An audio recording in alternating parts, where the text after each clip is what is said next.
Gamecocks Sports Network from Learfield. Always picture the SEC student athlete for their speed, their vertical, their agility. But it's time we picture them for more. For their campus voice, their community outreach, and for the simple fact that 20 years later, they're still someone's pride and joy. More than students, more than athletes. In the SEC, it just means more. We're taking it to the hoop. Cross-court skip to Michi. He'll drive to the rim. Hanging in the air. Layup goes and he's fouled. Corner three, Studi on the way. Yes! Go time for the Garnet and Black. Back out to Cam Scott. Right of the key. 3 up, 3 good. Shot clock at 5. Michi with a deep 3. Got him! And you can put Spurs on this one. South Carolina basketball lives here. On the Gamecocks Sports Network from Learfield.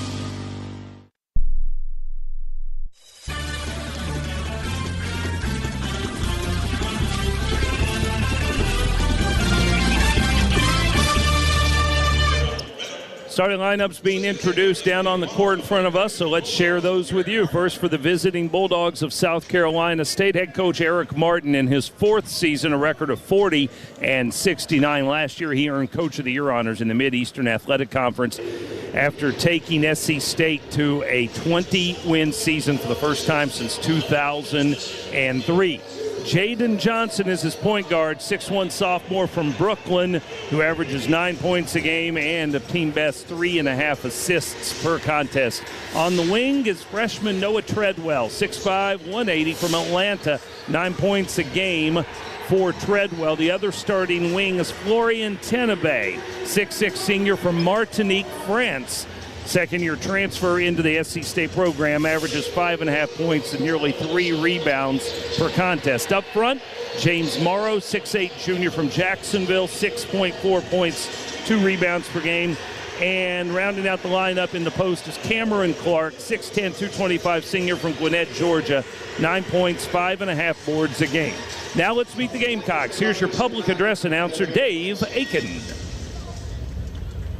And now, on your feet, and let's meet your South Carolina Gamecocks. Starting at forward, number 1, Christy Sandico.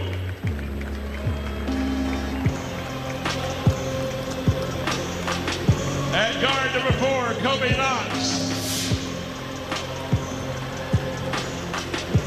At guard, number 55, Mike Shortop. At guard, number 10, Miles Studi. And at guard, number 5, Michi Johnson. South Carolina assistant coaches, David McKinley, Will Bailey, Eddie Shannon, and Tanner Bronson. And the head coach for your Gamecocks is Lamont Harris. So Chris DeSandico starts for the 4th consecutive game to provide the Gamecocks some size in the post, and we're just about ready to get started. Let's pause 10 seconds for station identification. This is Gamecock basketball from Learfield.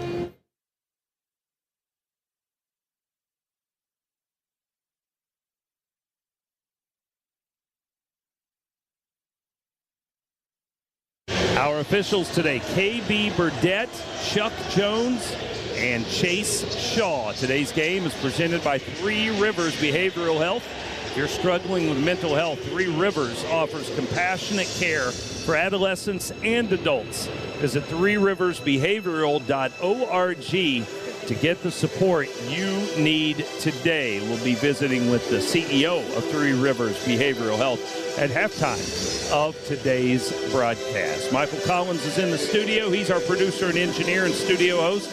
Dan Stewart, our engineer and producer on site here at Colonial Life Arena. Casey Manning to my right.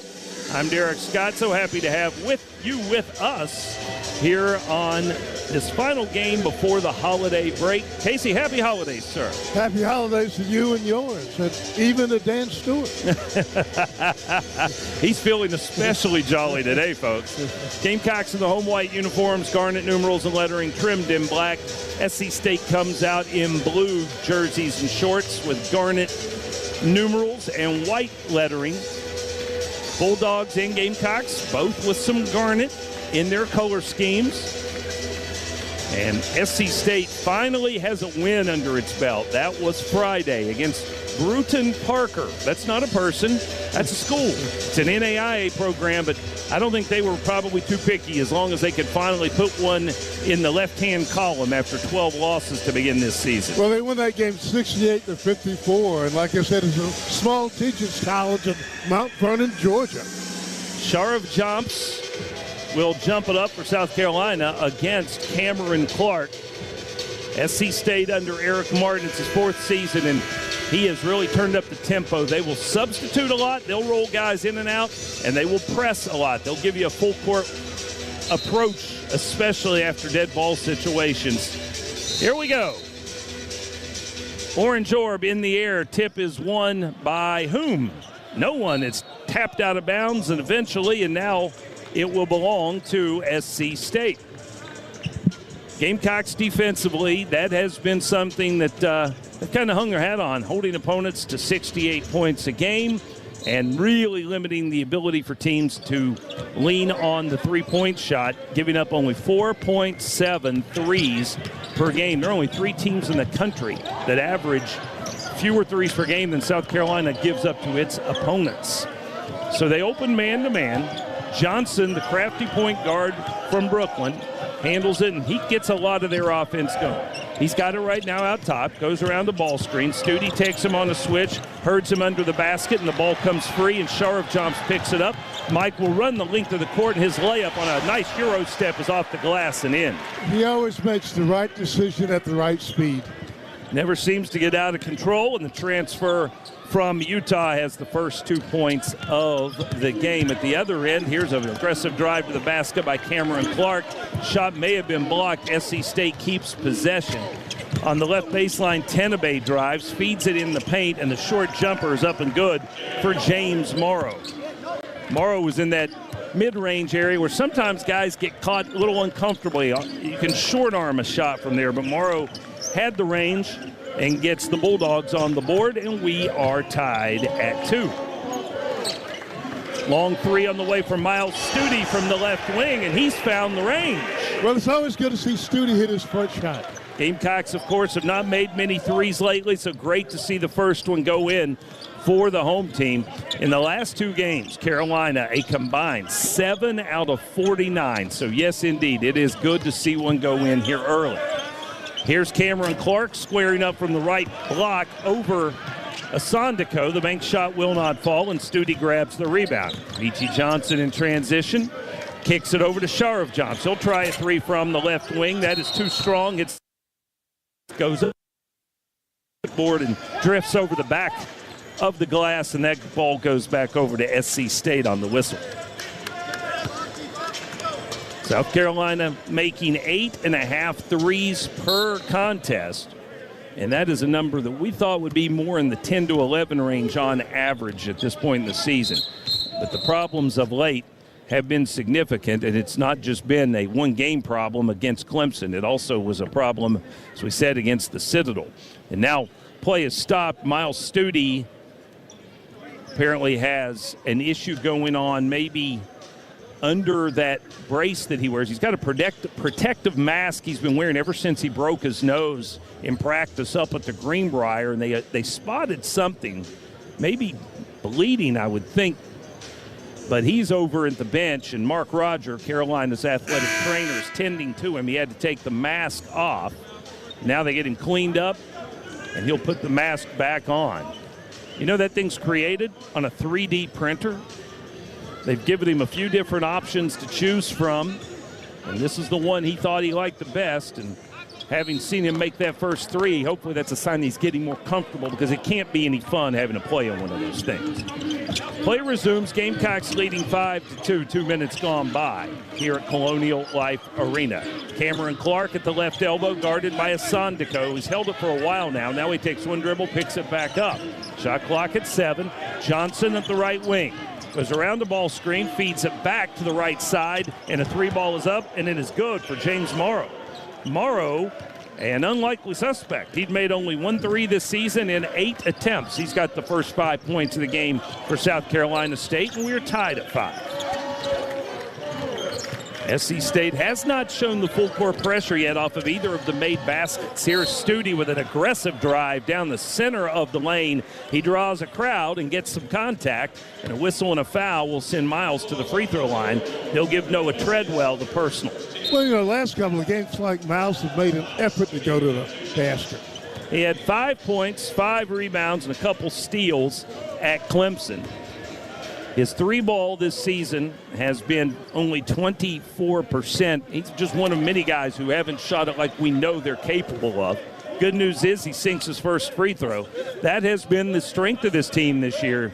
Most consistent part of this game, I think, for this squad has been free throw shooting. Well, 77%, that's not bad. He makes both of them here. They're up to 30th in Division I basketball in free throw percentage. And don't ever underestimate the value of that. You know how deflating it can be when you're unable to take advantage of the free ones. 7-5 your score with 3 minutes gone by. The Gamecocks have the lead here early.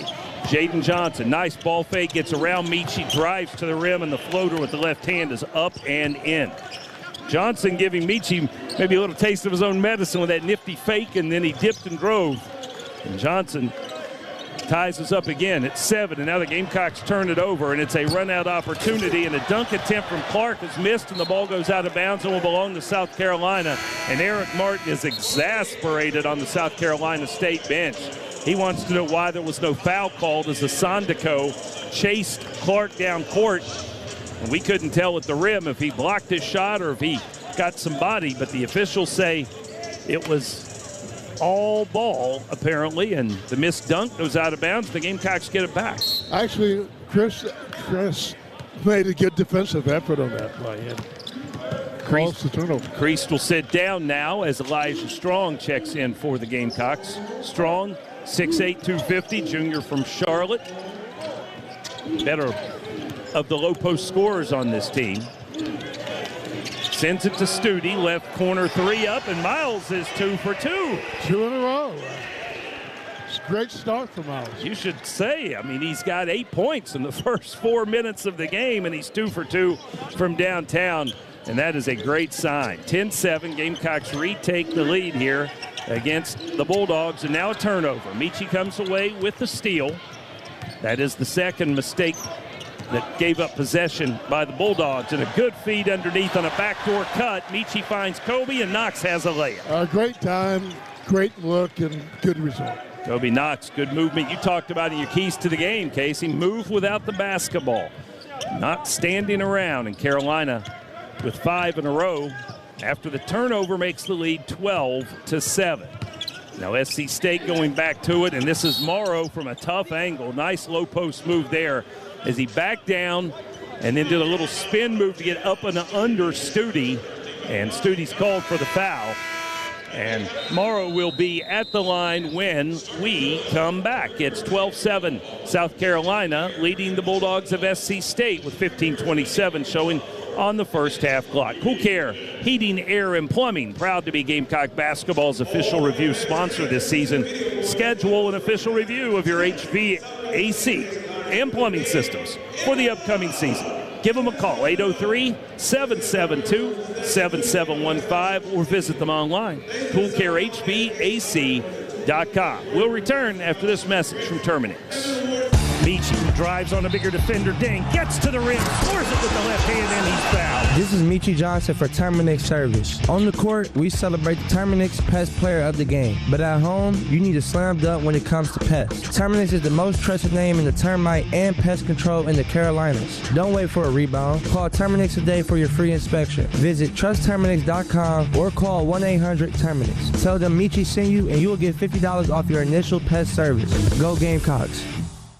Coors Light presents To Chill or Not to Chill. When your friend skips your favorite song on the playlist.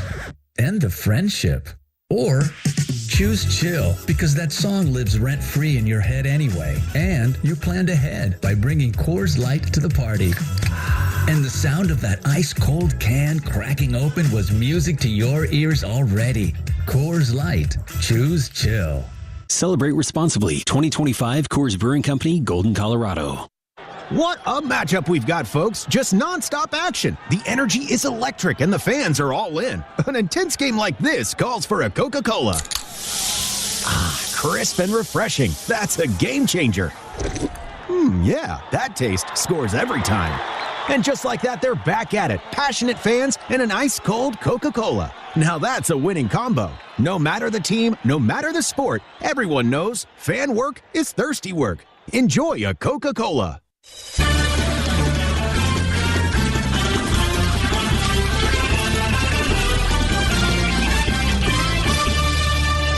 It's the Miles Studi show so far for the Gamecocks. He's got 8 of South Carolina's 12 points.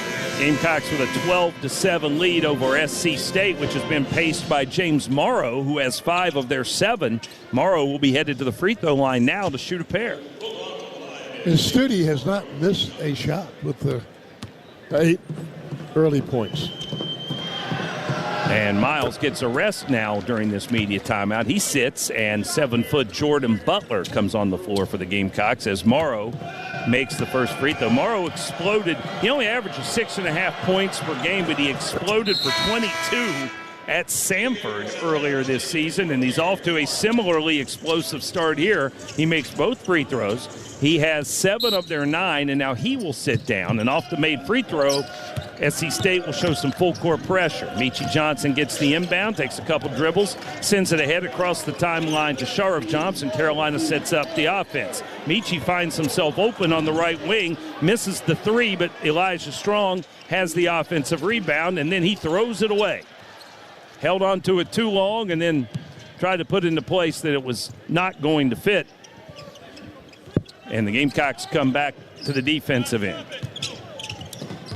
Jaden Johnson now getting a break as they'll run Ray Neal Wright in. He's the backup point guard. A lot of subs for the Bulldogs. Chris Parker is from here in Columbia, played at AC Flora High School. He's on the court for them now as well.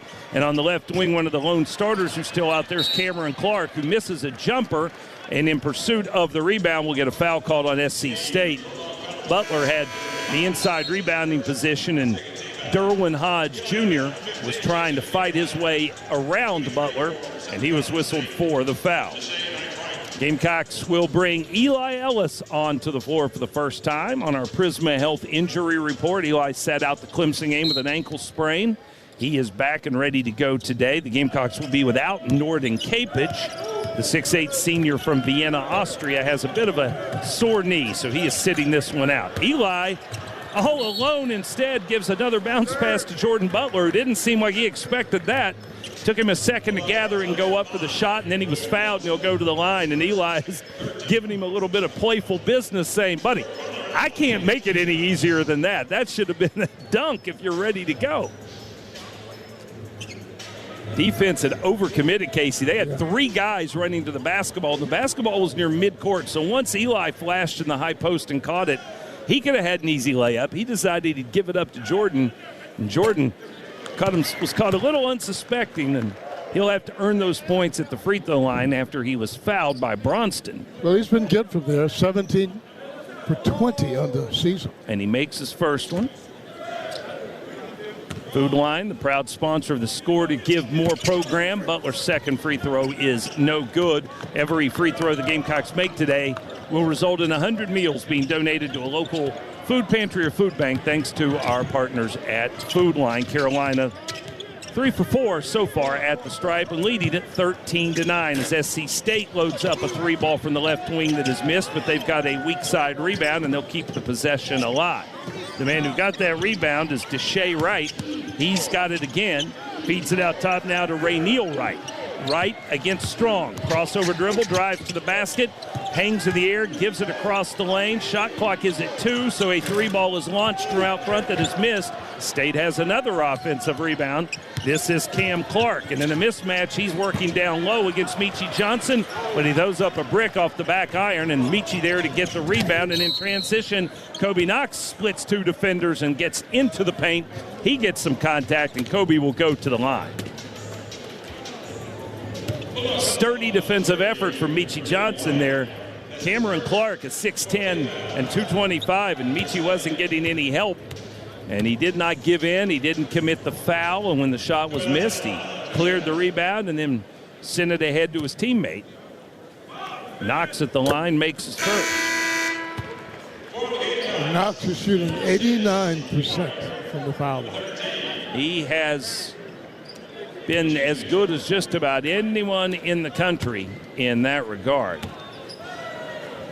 And I will try and avoid the jinx by waiting to tell you something until he shoots this free throw, but I did it anyway. He had not missed a free throw in his last 3 games. He'd made at least 12 in a row, counting that first one, but he clanked the second one, unlike what he normally does. That is only his 5th miss all season long.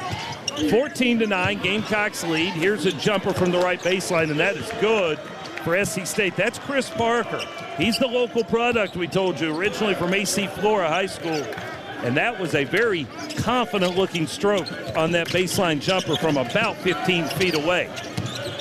Gamecocks have E.J. Walker, the freshman from Kentucky, on the floor. Gamecocks get a nice move there as Walker finds Ellis cutting to the basket. Eli with a no-look bounce pass again to Jordan Butler.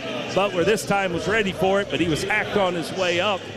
And again, he'll have to earn it at the free throw line as Jaden Johnson was whistled for that personal foul. That's 5 fouls early on the Bulldogs here with 7 minutes gone by. Carolina's already been at the line as Butler sinks his first 4 times. Kobe Knox will get a rest now as freshman Grant Polk will check in. Polk, the 6'6 freshman from Gainesville, Virginia. One more for JB. Perfect. So he's 3 of 4 at the stripe. The Gamecocks are 4 of 6. And they lead it now by 5, 16-11. That matches the largest lead here in the early going. Shot up from close range by Cameron Clark is missed. But again, SC State has an offensive rebound. It results in an open 3, but that is missed by Bronston. And the long rebound belongs to South Carolina. SC State already has 4 offensive rebounds in this contest. Mike Sharp jumps with a nice move down the lane, and he'll get a layup out of it. He sliced, he diced, but still it was way under control. SC State is playing so aggressively defensively. They are really just all over the ball handlers no matter where they are in the court, and it's going to mean some open opportunities. Quick answer from Jaden Johnson, who hits the pull-up jumper on the left elbow, his second bucket. 18-13 your score. SC State's only made 5 out of 14 attempts, but they're hanging in there. And now the Gamecocks will turn it over and give it back to them. Bad pass by Eli Ellis grazes off the fingertips of Polk and is out of bounds. State will get it back with 11:54 on the clock. Gamecocks lead it 18-13. What does farm to table mean to you, Gamecock fans? Thanks to South Carolina farmers and chefs, you can enjoy locally grown food at any table. Visit CertifiedSC.com. It's a matter of taste, and we're back in a moment on the Gamecock Sports Network from Learfield. A synthetic opioid up to 100 times stronger than morphine, fentanyl, is now connected to the majority of overdose deaths in the U.S. In South Carolina, fentanyl is commonly found in realistic fake pills, often without the user's knowledge. Many who overdosed after taking these fake pills were given the pills by family members or friends and reported overdosing after taking only half a pill. Remember, never take medicine that wasn't prescribed to you. One fake pill can kill. Learn more at justplainkillers.com. Don't go anywhere. The Gamecocks are back after these local messages on the Gamecocks Sports Network from Learfield.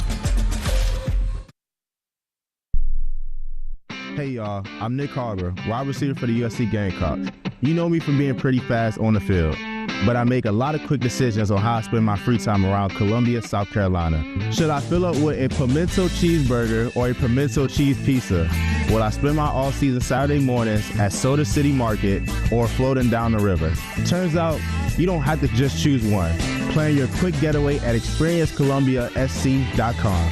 Just make sure you save some time to watch the Gamecocks play. We're taking it to the hoop. Cross-court skip to Michi. He'll drive to the rim. Hanging in the air. Layup goes and he's fouled. Corner 3, Studi on the way. Yes! Go time for the Garnet and Black. Back out to Cam Scott. Right of the key. 3 up, 3 good. Shot clock at 5. Michi with a deep 3. Got him! Carolina basketball lives here. On the Gamecocks Sports Network from Learfield.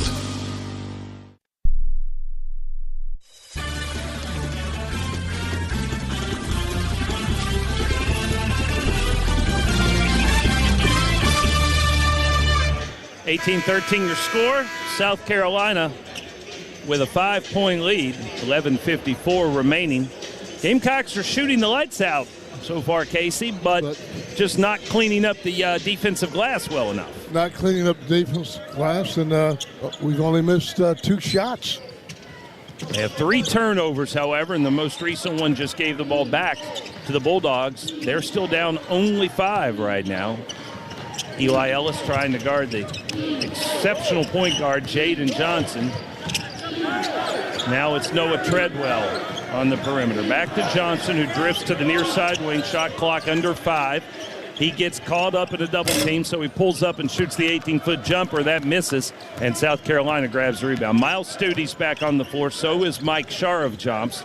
They join the 3 freshmen, Ellis, Polk, and Walker. Polk's all alone. He'll miss the 3. Studi had inside rebounding position, but he got knocked loose from the basketball, and SC State picks it up, and in transition, they'll load up a long 3, and that is good for Noah Treadwell. Freshman is an aggressive shooter. He has already launched 82 three-pointers in their first 13 games, and he knocks that one down. And the Gamecock lead is down to 2, 18-16.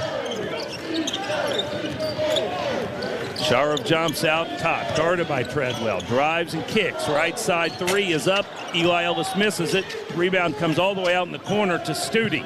He sends it back out on the perimeter. Polk has it. He'll drive to the basket. Draws contact from low on the right. Shot won't go, but Grant Polk will go to the line. It seems that every team we've played this year, especially at home, they tend to hang around some sort of way in the first half. The personal foul is called on Cameron Clark.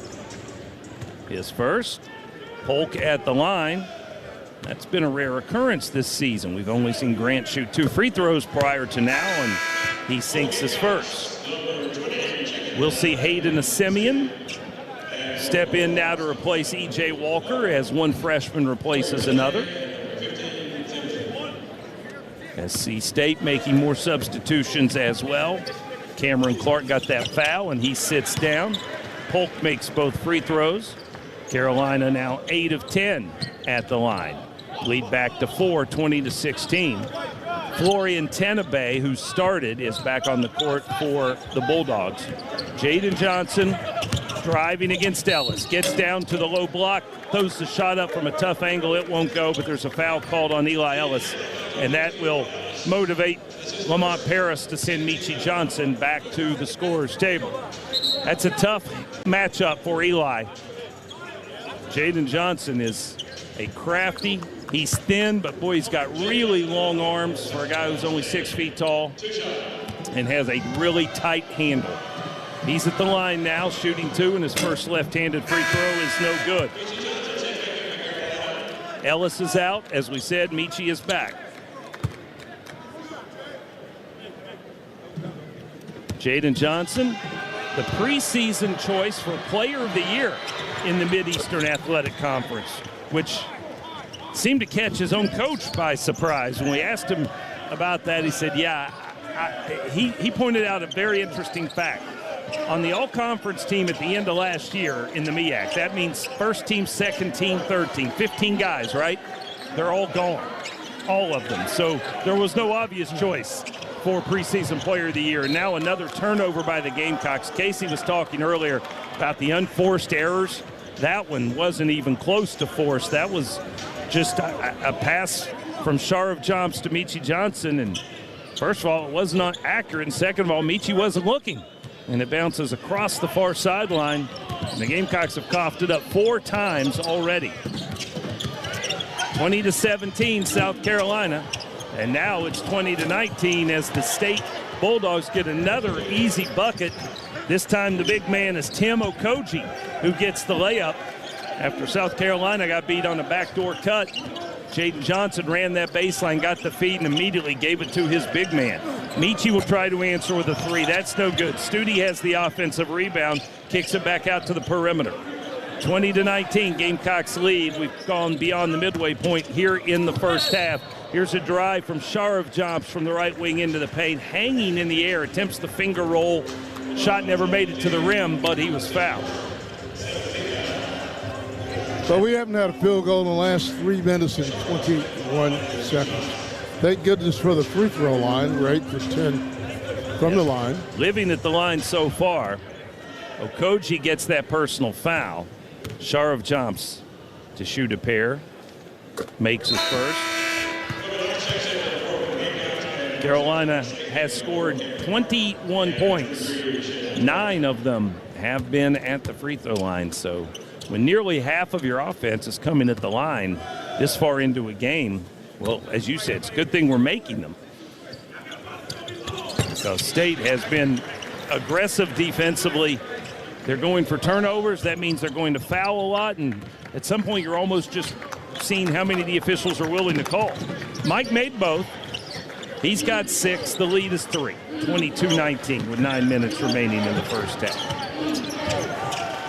Quick catch and launch 3 from the left side for Treadwell. No good, but there's State with another offensive rebound. Tenabe got that one. He puts it back in the hands of his point guard, Johnson.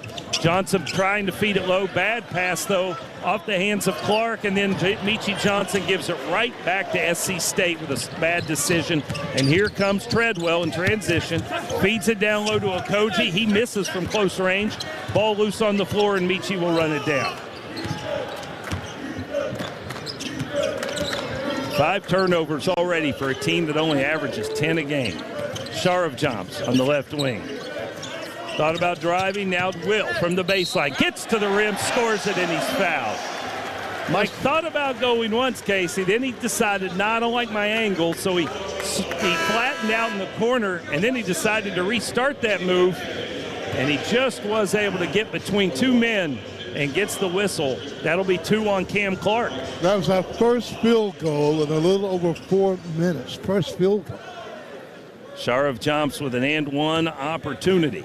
Looking for his 9th point of the half, and he gets it. Mike has been so steady. 13 points and 7 rebounds at Clemson. If you toss out the opener where he was in early foul trouble, he's averaging 12.5 points and nearly 7 rebounds a game. Couldn't ask for much more from big number 55.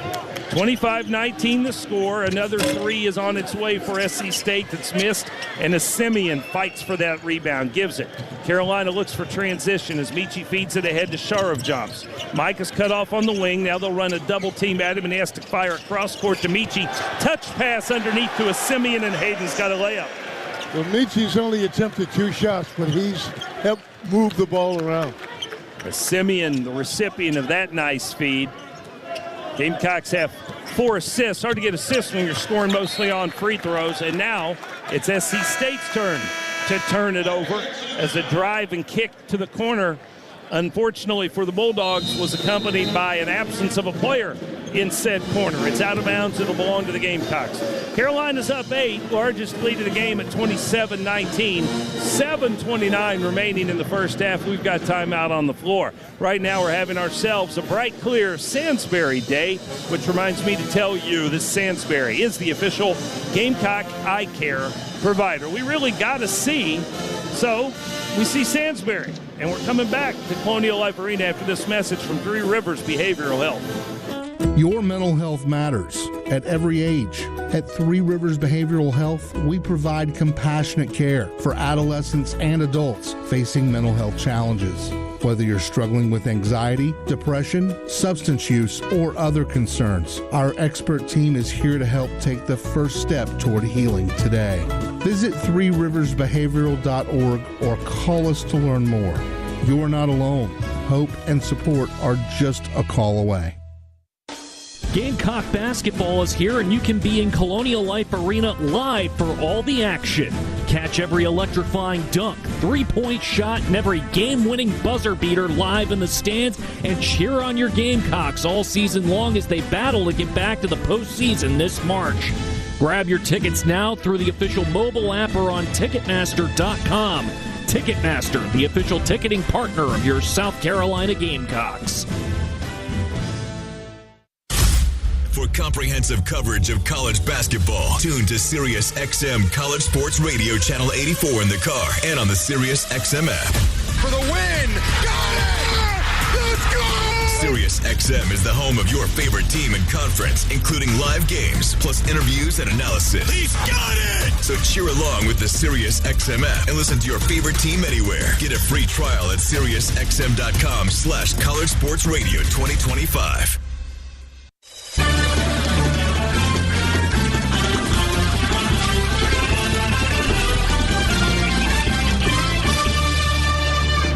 Behind an 11 of 13 free throw shooting performance in the early going, the Gamecocks have an 8-point lead at 27-19 over South Carolina State here. 7:29 remaining in the first half. Our largest lead. We're on a 7-0 run in the last minute and 42 seconds. State on a scoring drought of 2 minutes and 10 seconds. Folks, Backstreet's Grill, of course, is the host of Carolina Calls. A quick reminder, we will not have a show this week as we'll be celebrating Christmas. But they are, as always, a proud partner of Gamecock Athletics with a wide selection of wine and local craft beers, scratch-made food, and a family-friendly atmosphere. Gamecocks back to it offensively. SC State picks up with full-court pressure. The Gamecocks handle it. And who's open again? None other than Miles Studi, who buries his third three in as many attempts. He's yet to miss a shot from the field on the line. He's got 11 points already. 30-19, the lead stretches out to 11. Studi, Sharov jumps, Knox, Simeon, and Michi on the court. Here's a drive to the basket from State and a foul. Shot off the back of the iron won't go for, is that Bronston, I believe, who will be going to the line? Kobe Knox has whistled for the personal. And yes, it is Owen Bronston Jr. from Fairfield, Ohio. He is the leading scorer this season for SC State, averaging 12.4 points per game. Well, had you ever heard of Ohio Edison Community College? Edison State Community College? I had, actually, yeah. Hard to believe, but yes. And he missed a free throw, which is a rare occurrence. He came in at 93%, and that one wasn't even on us. No announcer jinx took place, but Owen Bronston has one more. Yeah, Edison State. You live in Ohio, you hear of these odd little places, I guess. And he missed both. How about that? He came in this game 13 of 14. Yeah, go figure. So Carolina says, thanks very much. Let's see if we can extend this 10-0 run. Michi, right to the point, fakes left, drives right, kicks it out to a Simeon, who loses the handle on his way into the lane. Carolina turns it over. That's 6 times they've coughed it up here in the first half. That's the one blight on the record. Quick three launch from SC State, missed. Offensive rebound, kick out, another three on the way. This one's good. It's Noah Treadwell again. He's got a pair. Give him 30 on the season, and that's a big turn of events. A 6-point swing, and now Michi fouled as Studi lobbed the ball cross-court to him and in front of the SC State bench. Michi made the catch just as Treadwell arrived, and Treadwell knocked him down. Michi go to the line. He's only attempted 2 shots in this whole first half. He's 0 for 2, of course. Yeah, so both teams leading scorers here. Bronston, who just missed 2 free throws, and now Michi will attempt 2. They're both scoreless. Simeon leaves. Elijah Strong comes in. That last possession for South Carolina, Michi with that quick shoulder shake to blow by his defender. And usually he makes great opportunities for guys with kickouts, but I don't think he realized at the time the guy who was kicking it out to the wing was Hayden Simeon. Hayden's not a perimeter shooter, so Hayden was already thinking, I'm going to charge in and try and be ready to crash the glass. It was not really anybody's fault. It was just one of those situations where the attempt to share the basketball and be unselfish was not something that really fit the moment. A little bit of a hold-up while SC State made some substitutions. And now Michi will shoot the one and bonus. 9th foul of the half on the Bulldogs. Michi holds the ball on his left hip while he goes through his shooting motion with his right hand. Now 3 dribbles and a release, and he got it. And boy, I tell you what, Food Line and the Score to Get More program, they're getting a workout here today. Every free throw the Gamecocks make results in 100 meals being donated to a local college food pantry or food bank. Carolina's already got 12 made free throws. Now make it 13. 13 out of 15. That's not bad. Folks at Food Line better be ready. They're going to have some work to do. Michi makes both free throws and now gets aggressive defensively in the backcourt. And, boy, he nearly had the pocket picked of Jaden Johnson, but eventually Michi Johnson is called for the foul on Jaden Johnson. That's only 4 on South Carolina, so not a bad idea by Michi. His first personal. Gamecocks with a 10-point lead with 6 minutes left in the first half. Jaden Johnson on the right wing. Goes around the ball screen. Michi stays with him. Now he sends it to an open shooter on the left side. That's Treadwell, and he buries another 3. Boy, they better figure out pretty quickly. Number 0 is deadly from downtown, and he doesn't take long to catch and shoot. He's got 9.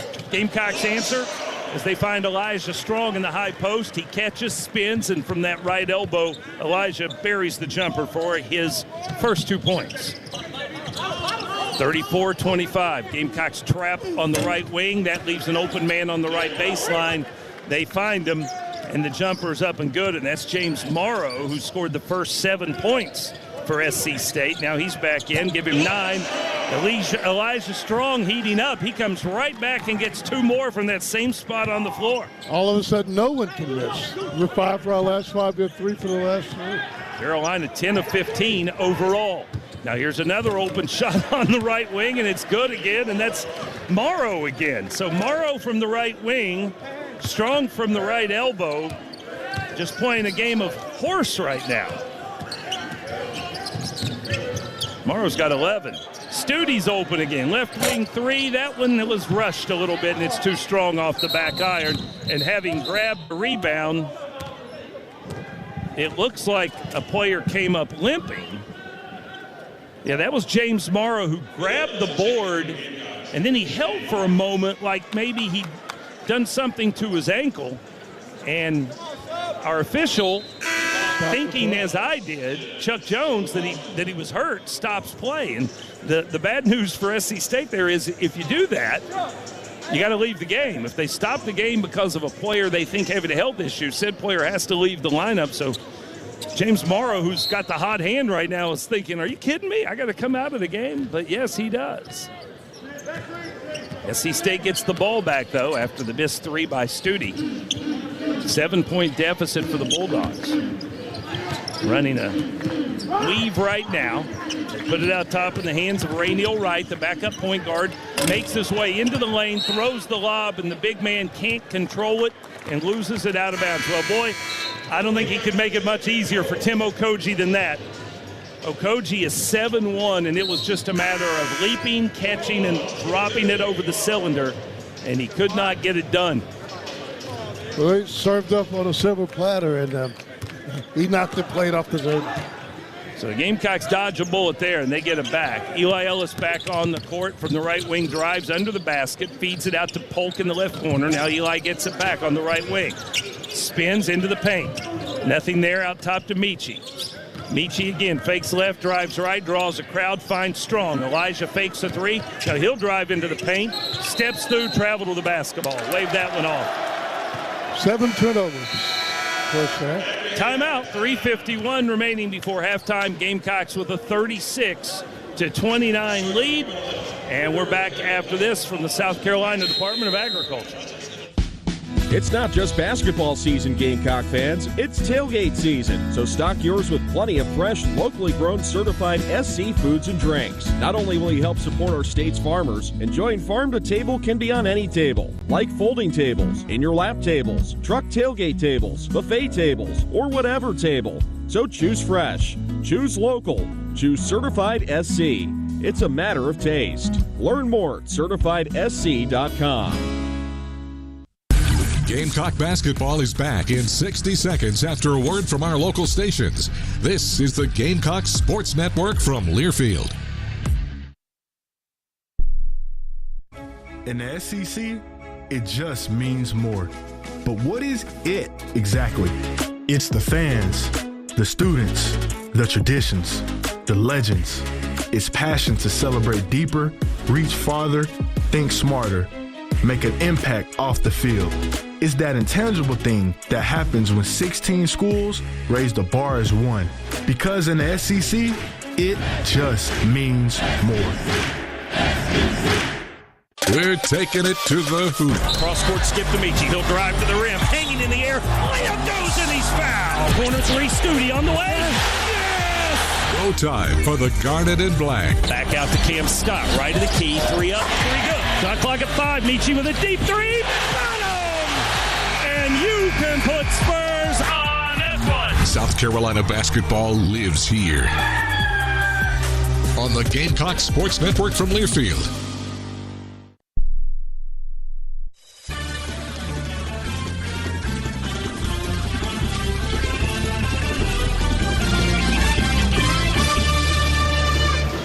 Light Mountain Cold Refreshment invites you to choose Chill. They are official corporate partner of the Gamecocks and remind you to celebrate responsibly. Welcome back to Colonial Life Arena. We've got 3:51 left before halftime, and the Gamecocks leading South Carolina State 36-29.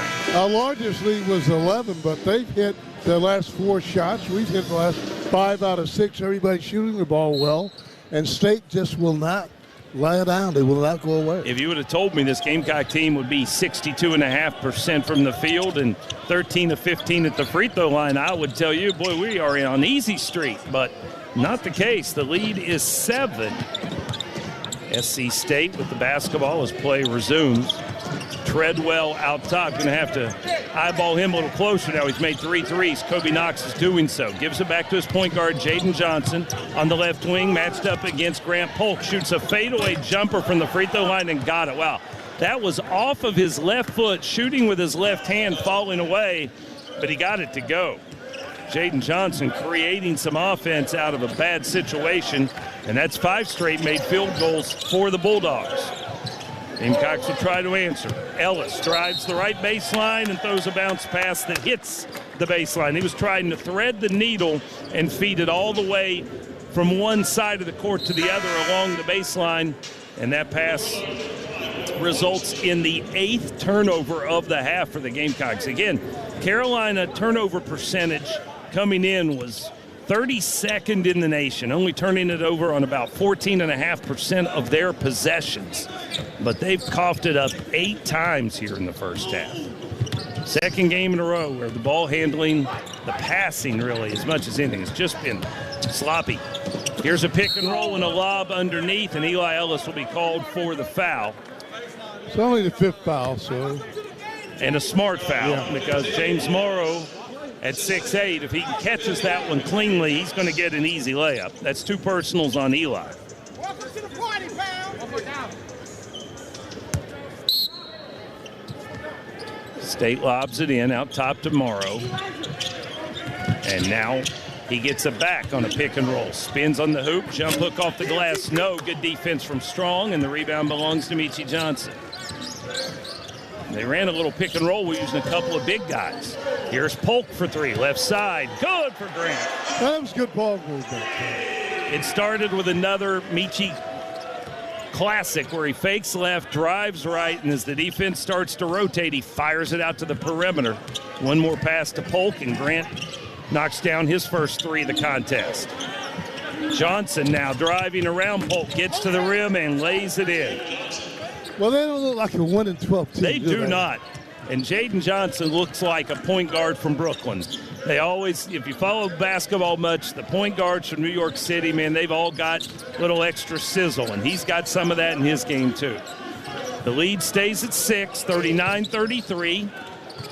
Polk is open again, this time in the right corner, make it 2 in a row.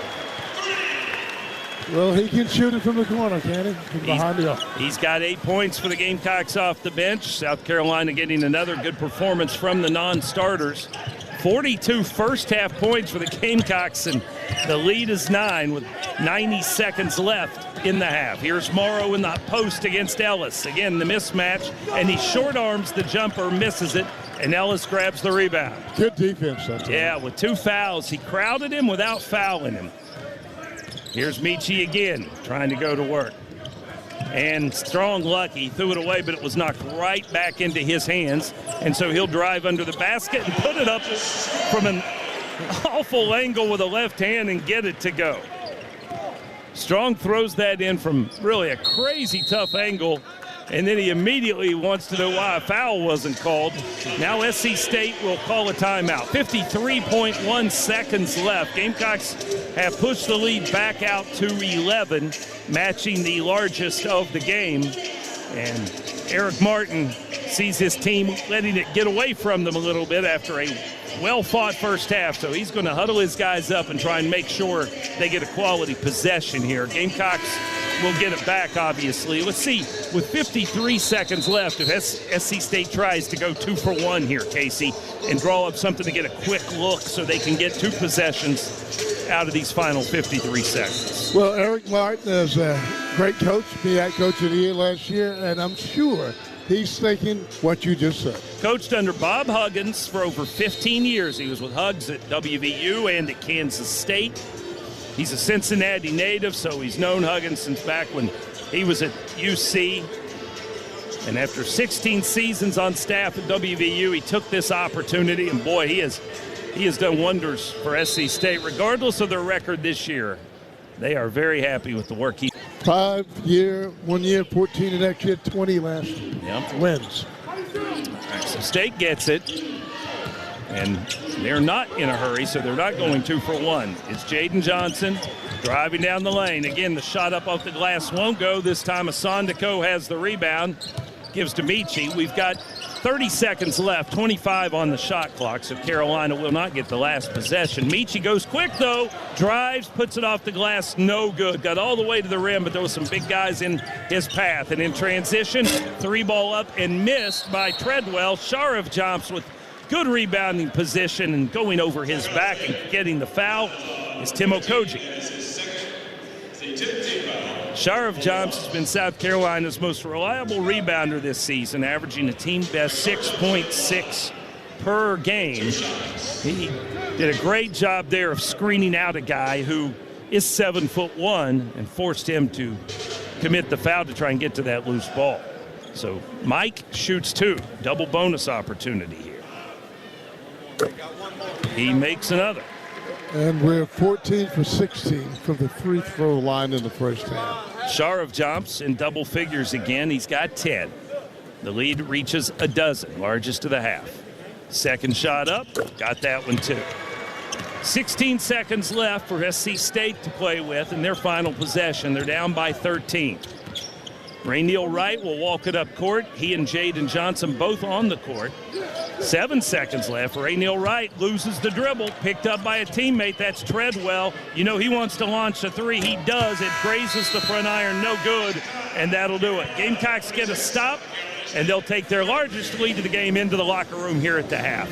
Carolina 46, SC State 33. And the Gamecock halftime report is next after this message from Sherwin-Williams.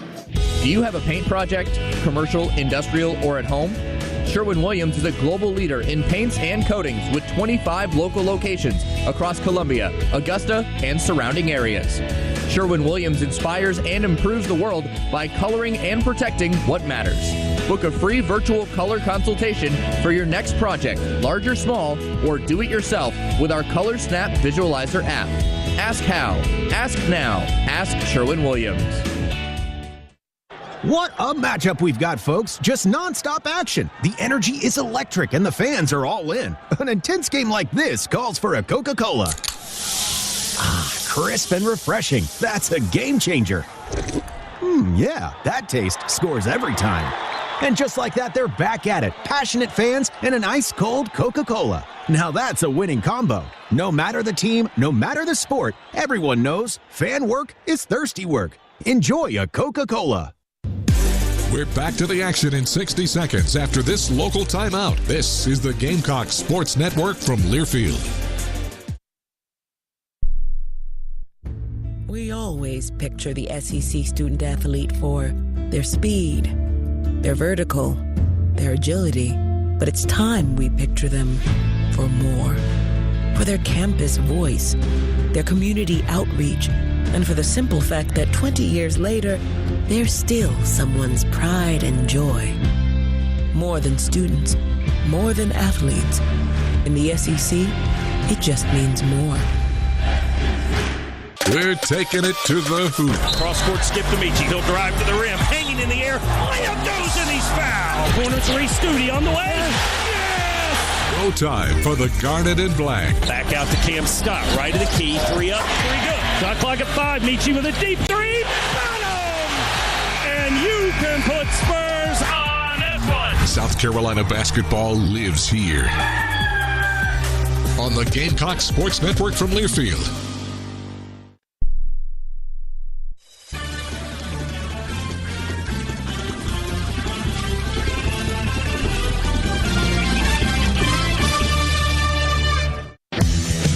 "20 minutes are in the books. This is the Gamecock Halftime Report.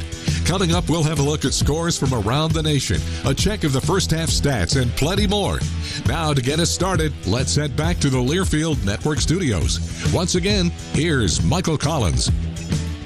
Gamecocks leading 46-33 at the break. We're back in the Learfield Network studios. We got 20 minutes gone by from Colonial Life Arena, and we'll break into our first half highlights. Gamecocks start the game strong. It's Mike Sharavdram's turning defense into offense. Herds him under the basket, and the ball comes free, and Sharavdram picks it up.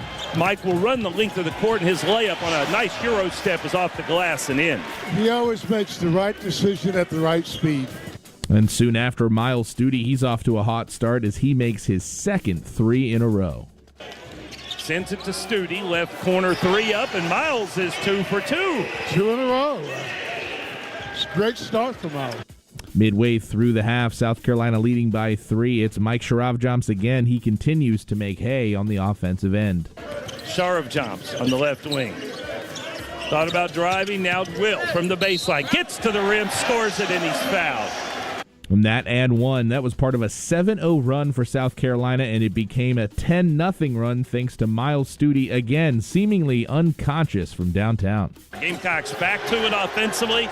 SC State picks up with full court pressure. The Gamecocks handle it. And who's open again? None other than Miles Studi, who buries his third 3 in as many attempts. He's yet to miss a shot. 6 minutes remaining in the half. Gamecocks lead 30-22, and thanks to Elijah Strong, comes off the bench going 2 for 2 from the field. South Carolina holds their lead, and with 3 minutes left, they lead 36-29. And closing out the last couple minutes of the half, Grant Polk hits back-to-back threes to extend the Gamecocks lead. The lead stays at 6, 39-33. Polk is open again, this time in the right corner, make it 2 in a row. And South Carolina would cruise. Mike Sharavdram with 2 free throws towards the end. That makes it 46-33 at the half for the Gamecocks. Other scores from the SEC: Georgia a final there against West Georgia. Georgia a winner 103-74. Coming up next, Derek Scott has our exclusive interview with Shannon Marcus, CEO of Three Rivers Behavioral Health. That's next on the Gamecock Sports Network from Learfield. Trapped on the corner, kicks it out to a Simeon. Top of the key, Michi from 30 feet. Bingo! Hey Gamecock fans, it's your men's basketball coach, Lamont Paris, and I want to encourage you to fly local. From takeoff to tip-off, the team and I are proud to support our hometown airport. With 10 nonstop destinations, CAE makes it easy to get where you're going. For more information about the official airport of the Gamecocks and a full list of nonstop destinations, visit flycae.com. Don't go anywhere. The Gamecocks are back after these local messages on the Gamecocks Sports Network from Learfield. In the SEC, it just means more. But what is it exactly? It's the fans, the students, the traditions, the legends. It's passion to celebrate deeper, reach farther, think smarter, make an impact off the field. It's that intangible thing that happens when 16 schools raise the bar as one. Because in the SEC, it just means more. We're taking it to the hoop. Cross-court skip to Michi. He'll drive to the rim. Hanging in the air. Layup goes and he's fouled. Corner three, Studi on the way. Yes! Go time for the Garnet and Black. Back out to Cam Scott. Right of the key. 3 up, 3 good. Shot clock at 5. Michi with a deep 3. Got him! And you can put Spurs on F1. South Carolina basketball lives here. On the Gamecock Sports Network from Learfield.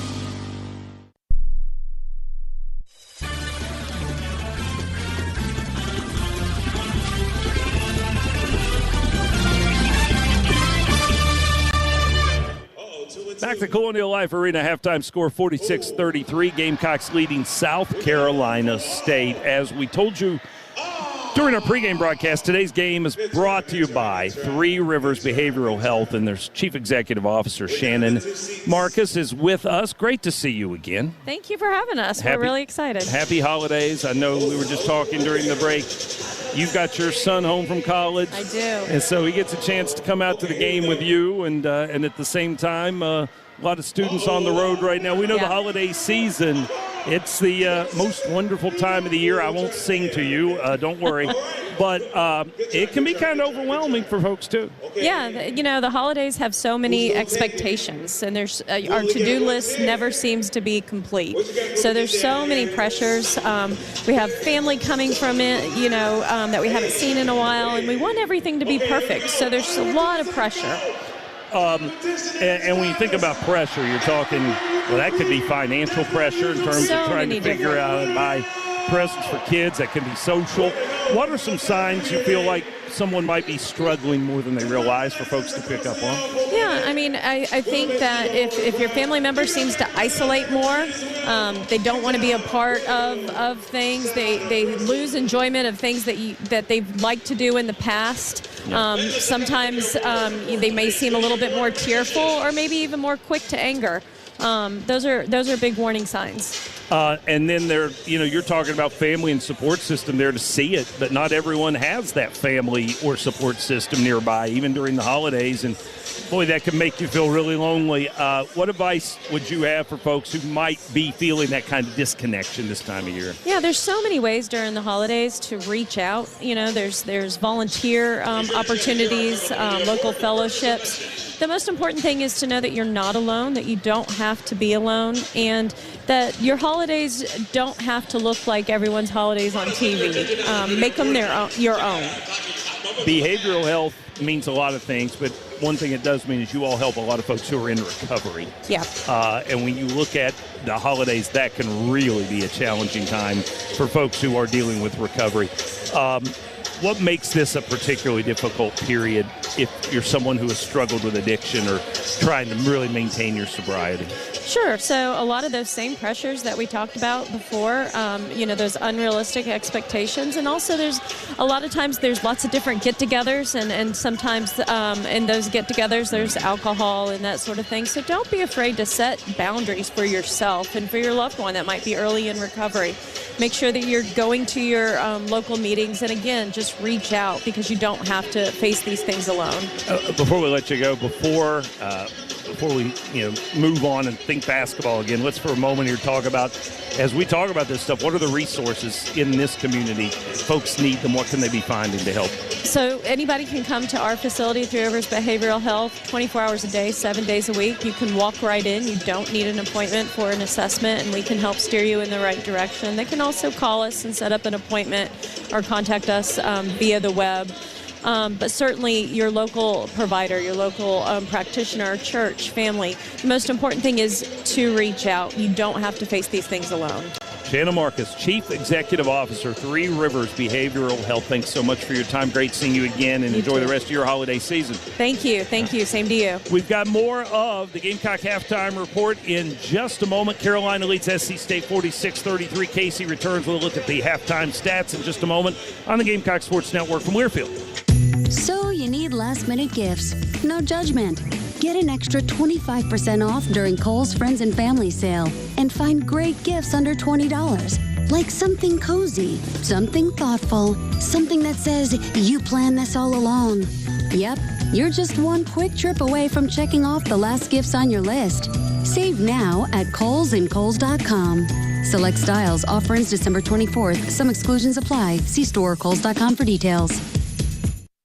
Gamecock basketball is back in 60 seconds after a word from our local stations. This is the Gamecock Sports Network from Learfield. We always picture the SEC student athlete for their speed, their vertical, their agility, but it's time we picture them for more.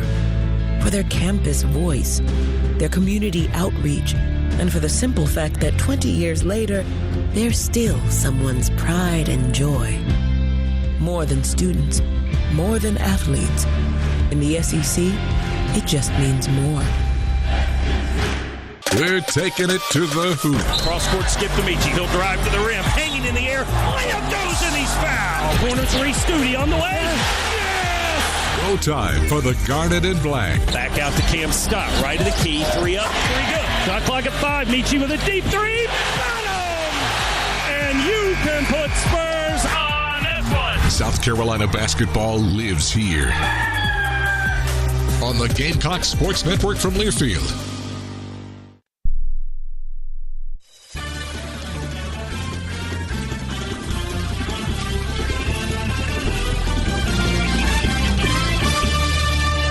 Gamecocks tie their season high for first half points. 46 of them. They had that against North Carolina A&T in the opener. They've got 46 here again at the break. Let's quickly pause 10 seconds for station identification. This is Gamecock basketball from Learfield.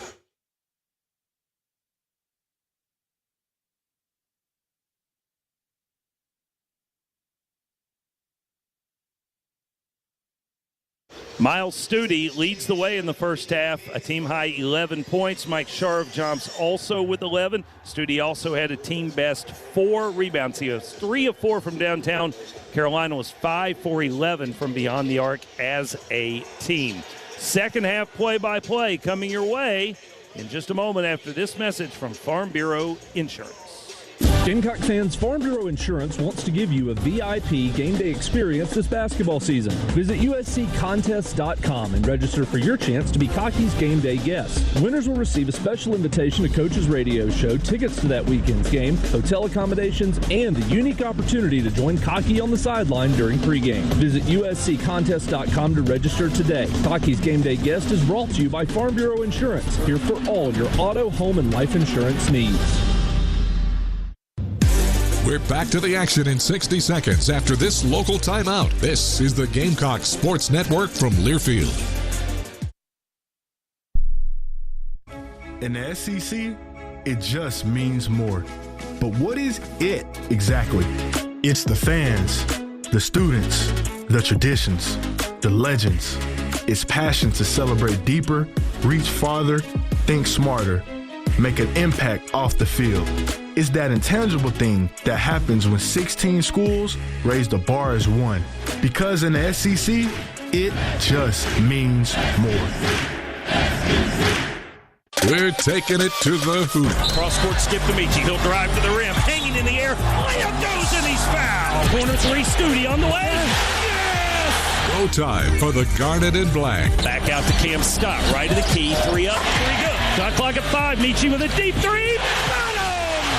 And you can put Spurs on this one. South Carolina basketball lives here.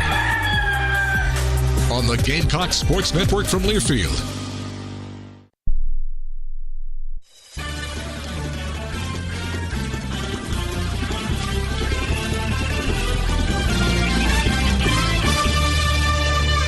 Terminix is the best when it comes to pest control. They're headquartered right here in South Carolina. Terminix has been trusted for 75 years to keep your homes and businesses pest-free. Call 1-800-TERMINIX to schedule your service. Second half underway. South Carolina and South Carolina State. Last contest before everybody goes to see their families for the holidays. Gamecocks for the first possession of the second half. A missed jumper from Miles Studi, an offensive rebound from Krista Sandico, and he has the ball stripped free on his way back up. And at the other end, a drive under the basket by Florian Tenebay. A lot of contact there, no call. Gamecocks have it back, and the Gamecocks have a missed layup but a foul. Great feed from Sharav Jumps underneath to Kobe Knox. He knew he was going to get whacked, so he tried to just kind of catch it and push it up in the rim all in one motion, and it circled and fell back out, but boy, Kobe got whacked. Well, the first two possessions you thought, well, they're going to let him play this half, aren't they? Yeah, because both Asandiko at one end and Tenebay at the other end both thought they had been fouled. Nothing was called. Kobe Knox was more aggressively shoved down as he was trying to get that shot off. He was under the basket all alone, and the late push from James Morrow sends Knox to the line where he makes his first. Second shot also good. Their largest lead. Yeah, it just keeps growing. It was 13 at the half. It's 15 now. Gamecocks with the original 5 on the floor. Michi Johnson, Kobe Knox, Miles Studi, Krista Sandico, Mike Sharav Jumps.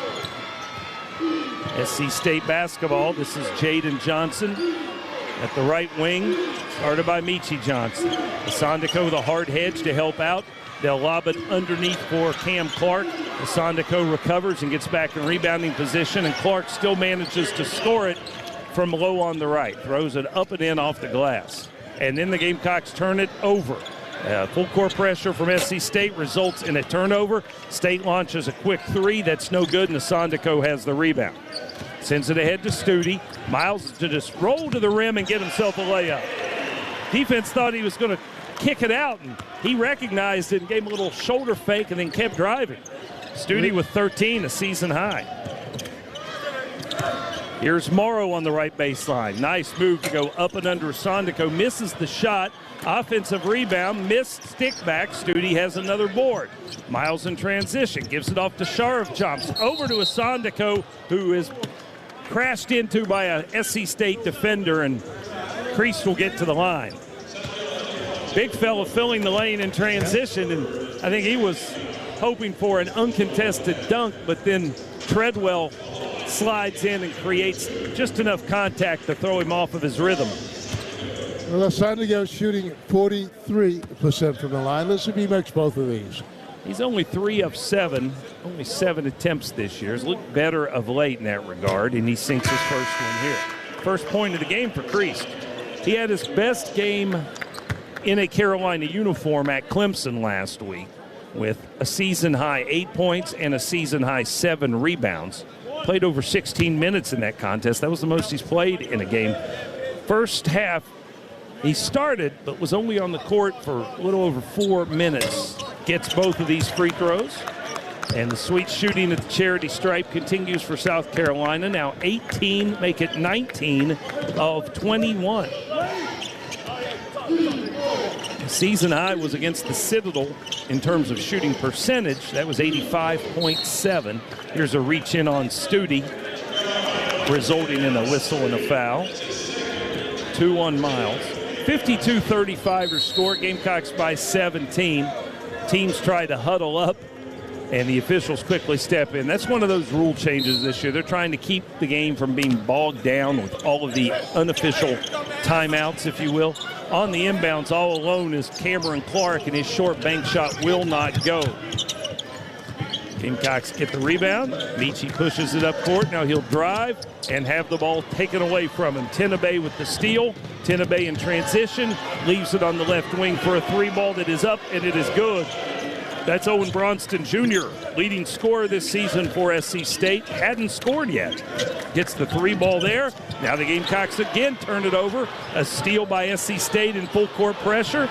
Now the Bulldogs almost cough it up. They'll regain the possession, and Carolina with 12 turnovers in this game. And we only average 10 a game. I mean, but this has been sloppy at times. Pull-up jumper from the right wing by Bronston. That misses. And a whistle and a foul.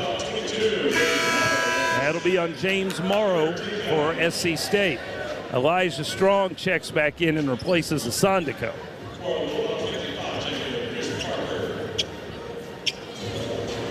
Carolina leads at 52-38.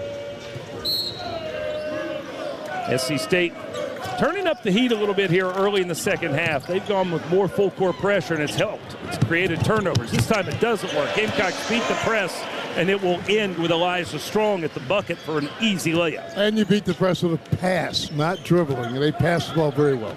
It's 8 for Elijah off the bench. Trying to get his offense back on track after a couple of subpar outings against Clemson and the Citadel. Chris Parker back on the floor for SC State. The Columbia native had 2 points in the first half and his only shot. A drive to the basket and a miss from Tenabe, and in the fight for the rebound, the ball is tapped out of bounds. It will stay with the State.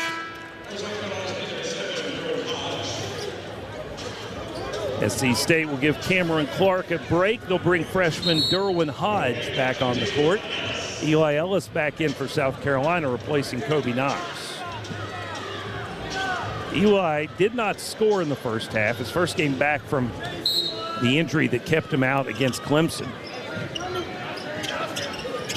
Bulldogs inbound from underneath. Get it out top to Johnson. Gamecocks on a switch. Have him being guarded now by Miles Studi. Feeding the high post to Chris Parker.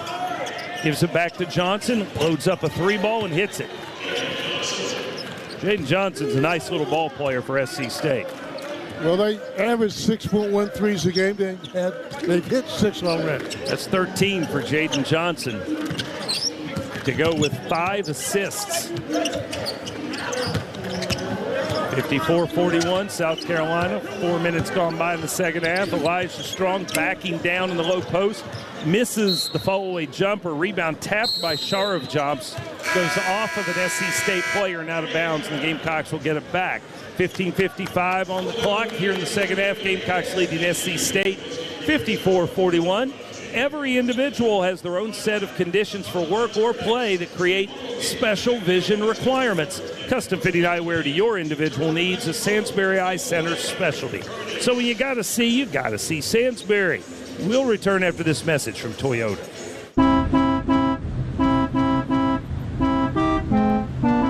Dad, light's green. Oh, right. Oh, what fun it is to save on the entire Toyota lineup at Toyotathon. Get $1,000 holiday bonus cash on certain new Toyota vehicles. Offer valid through January 5th, 2026. Offer entitles $1,000 holiday bonus cash on the retail purchase or lease of certain new and untitled 2025 and 2026 Toyota vehicles. This offer is valid when combined with special APR and special lease programs or with standard retailer lease rate programs. Exclusions apply. See dealer for details. Toyota, let's go places. Coors Light presents To Chill or Not to Chill. When your friend skips your favorite song on the playlist. End the friendship. Or choose chill because that song lives rent-free in your head anyway. And you planned ahead by bringing Coors Light to the party. And the sound of that ice-cold can cracking open was music to your ears already. Coors Light. Choose chill. Celebrate responsibly. 2025 Coors Brewing Company, Golden, Colorado. Your mental health matters at every age.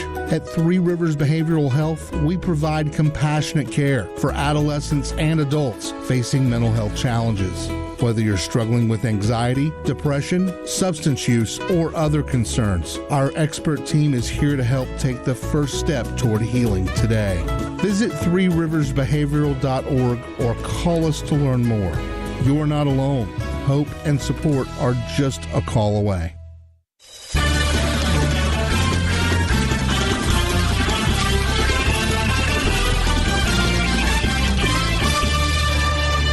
Gamecocks with 4 turnovers in the first 4 minutes here in the second half. The lead, though, remains what it was at halftime, and that is 13-54-41. A little bit on the sloppy side, but at the same time, they've also made shots at a better rate than they have most of the year, Casey. So it's a bit of a head-scratcher offensively. Well, in the second half, 2 for 4, 50%, which is pretty good. And we're still deadly from the free throw line. I think 4 for 4. So they cut into the 17-point lead, our largest lead, but really good spot. Gamecocks with the basketball as play resumes. Elijah Strong has the ball knocked free. He regains control, but he's stuck in a double team in the corner. Throws it cross court to get out of it. Eli Ellis has it on the left side. They'll go back to Strong in the post. He backs in, drops down, and with the left hand puts it up and in. He's good under the interior. Well, and this is his kind of game because if they're going to extend the defense out on the perimeter around all of the folks out there, that's going to make it harder to double team him when he's got it down low. And one-on-one, he's pretty crafty. He's got 10 now off the bench. Gamecocks have 23 bench points in this contest, lead at 56-41. And here is Jaden Johnson going back to work for SC State. Again, with a ball screen switch, he finds himself guarded by a bigger man in Elijah Strong, and he's able to work him over and hit the fadeaway jumper one more time. 15 points for Johnson. Michi Johnson, speaking of which, loads up a long three ball and misses it. Michi does not have a field goal. SC State back with the basketball, trailing by 13. Bronston on the wing against Eli Ellis. Backs him down, cut off on the baseline, brings a handoff to Jaden Johnson. Now he's got Ellis, and he hits another tough two. He spun backwards and just pulled the trigger on about an 18-foot left baseline jumper. Jaden Johnson showing us why folks thought he was worthy of preseason player of the year status in the MEAC. As a sophomore. Lead back to 11 for South Carolina. Here's a missed jumper from Eli Ellis, but Sharov jumps there to clean it up with the flush on the tip dunk. Mike's first points of the second half gives him 13. Nice finish. Second chance points for the Gamecocks. 58-45. Here's Johnson again against Michi. And has the ball knocked free by Michi this time. So Michi wins that battle as Jaden Johnson was about to elevate for another tough two, and Michi reached in and stripped it free. At the other end, it's Polk with a corner three. That's off the iron, no good. He had a good look, clean. 13-point edge, and Grant Polk gets blown by Florian Tenebay on a clear out. Just left him in the dust. Tenebay gets his first two. Grant Polk, we've noticed these last couple games, Clemson and now here, getting isolated a lot defensively on one-on-one, getting exposed a little bit as a lot of freshmen go through that. Michi misses another wide open three, and SC State comes away with a rebound. Bulldogs hanging around. Again, they're down by only 11, and Michi knocks the ball free and out of bounds, and he will leave the court as the Gamecocks bring Kobe Knox back in, and Hayden Simeon will check in as well as Elijah Strong will sit down.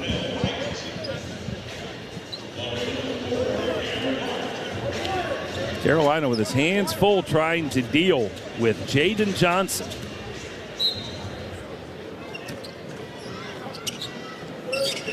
They bring Ray Neal Wright in now. Wright is the backup point guard, and he's going to go right at Eli Ellis. Dribbles it into the paint, cut off, kicks it out on the wing. Three is up, and that's no good.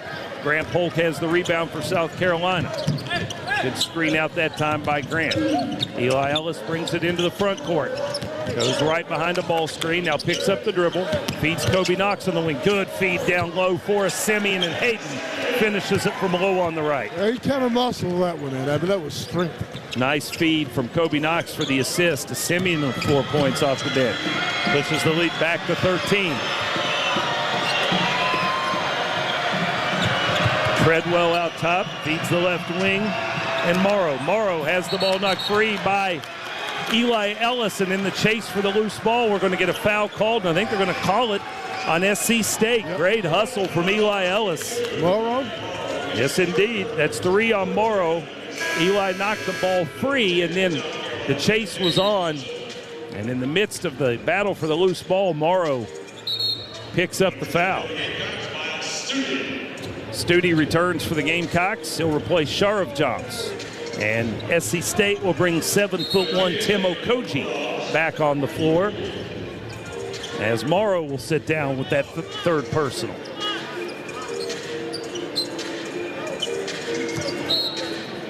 SC State playing the Gamecocks even up so far in this second half. 13-point edge for Carolina. Polk, catch and shoot three, right side. He's got another. Good cross-court skip from Knox, and Polk has his third three-pointer. He's in double figures with 11. Season high, 12 points. Had that against Stetson and Presbyterian. 63-47.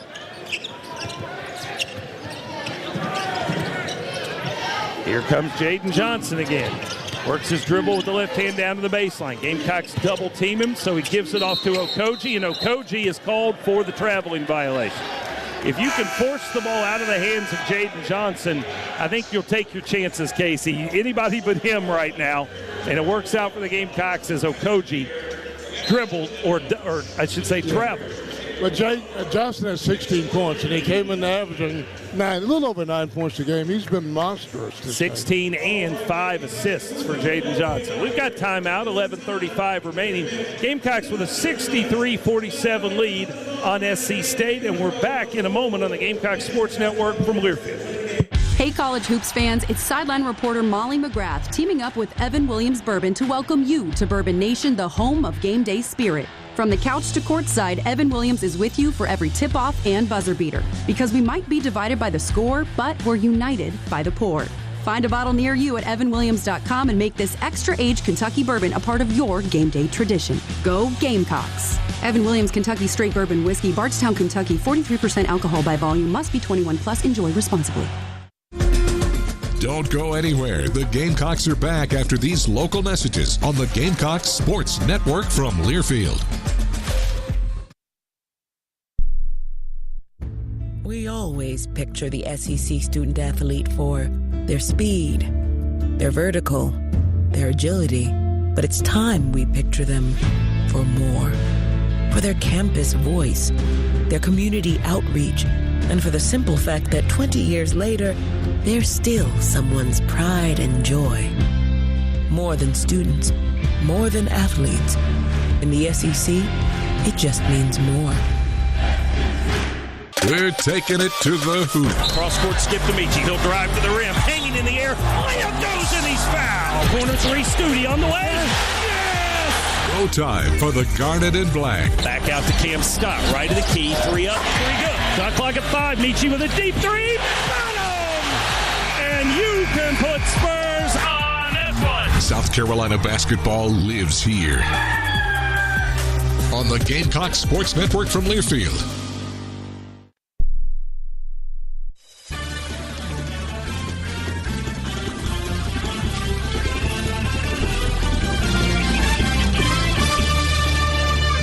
Farm Bureau Insurance wants to give you a VIP experience this basketball season. Head on out to usccontest.com and register for your chance to be Cocky's Game Day guest. Our winner gets a trip to the Carolina Calls Coaches Show, as well as tickets to a home game and a chance to be on the court during pregame with Cocky. Again, usccontest.com. That's where you register. Cocky's Game Day guest, brought to you by Farm Bureau Insurance, here for all your auto, home, and life insurance needs. Gamecocks had the ball to begin this possession out of the timeout. Grant Polk got his shot blocked in the paint. SC State comes away with it. Now they'll try and do some work, but there's a turnover. Steal by Kobe Knox, off to the races, and an emphatic flush.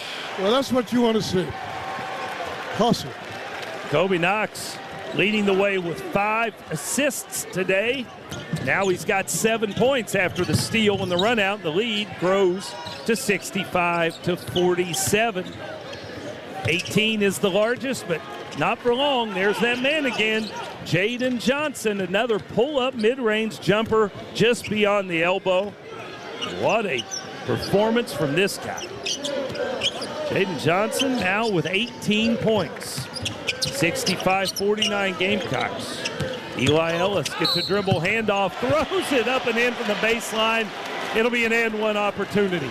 He came around, he curled around Miles Studi on the wing, took a handoff like a running back would and charged to the baseline, got the bump, sold it by throwing his head up in the air. Really wasn't much contact at all from Cameron Clark, but he sold the foul and then made the shot. And he makes that floater from the baseline. He's done it several times this year. First points of the game for the freshman Ellis, and an and one opportunity. And that is good as well. Gamecocks lead reaches 19, largest of the game, 68-49. puzzle right now is trying to figure out what to do with Jaden Johnson. And the best news for the Gamecocks is they finally took him out to give him a rest.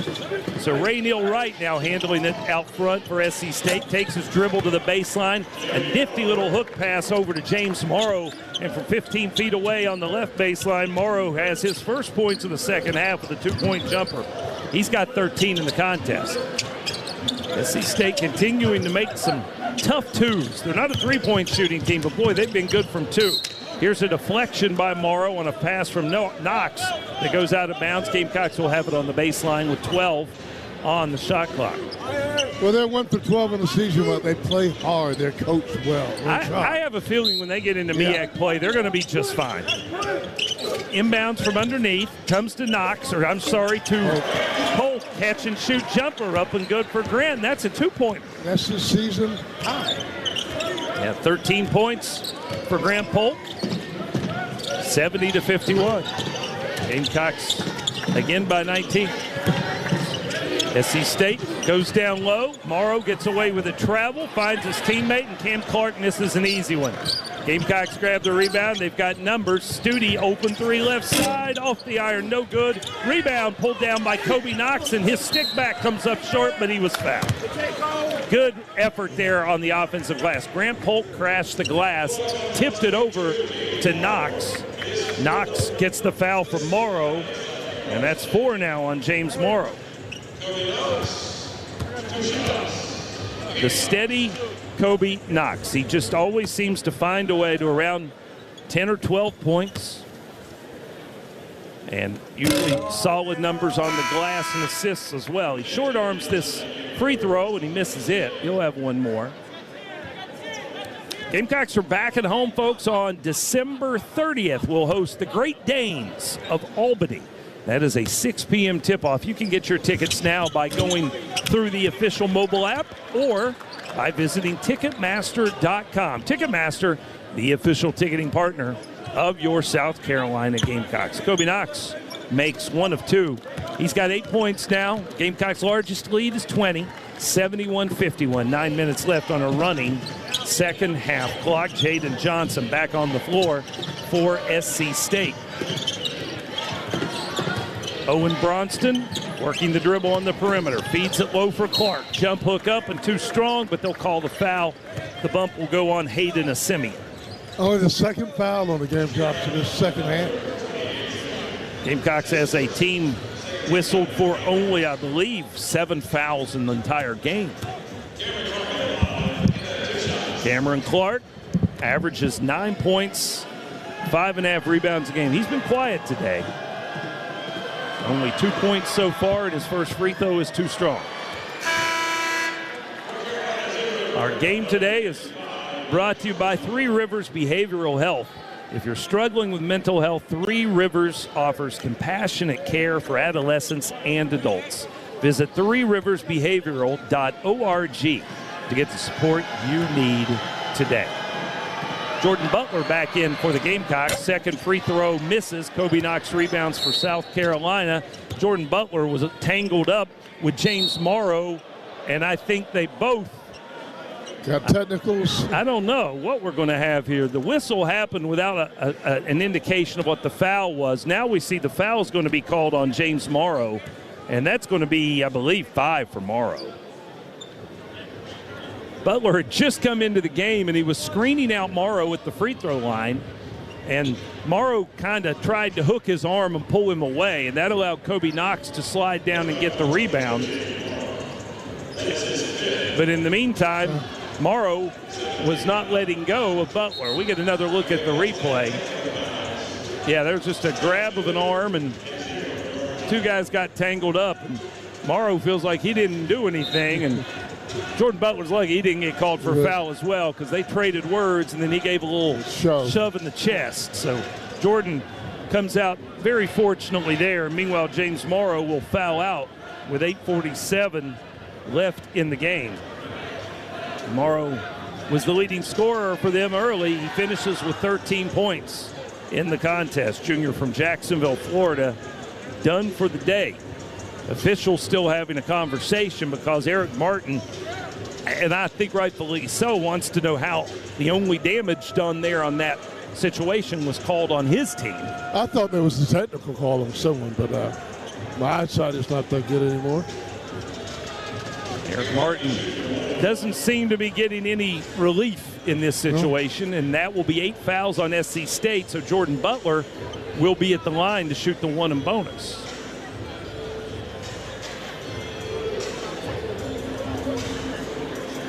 Butler at the line today so far, 3 of 4.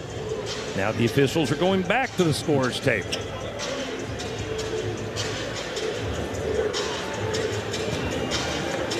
I think got everything straight now, and it was almost like an official review. JB, 1 and bonus.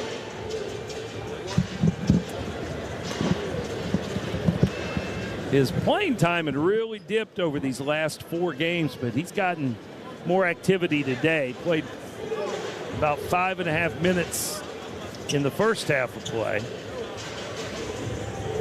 Just came back on the court now.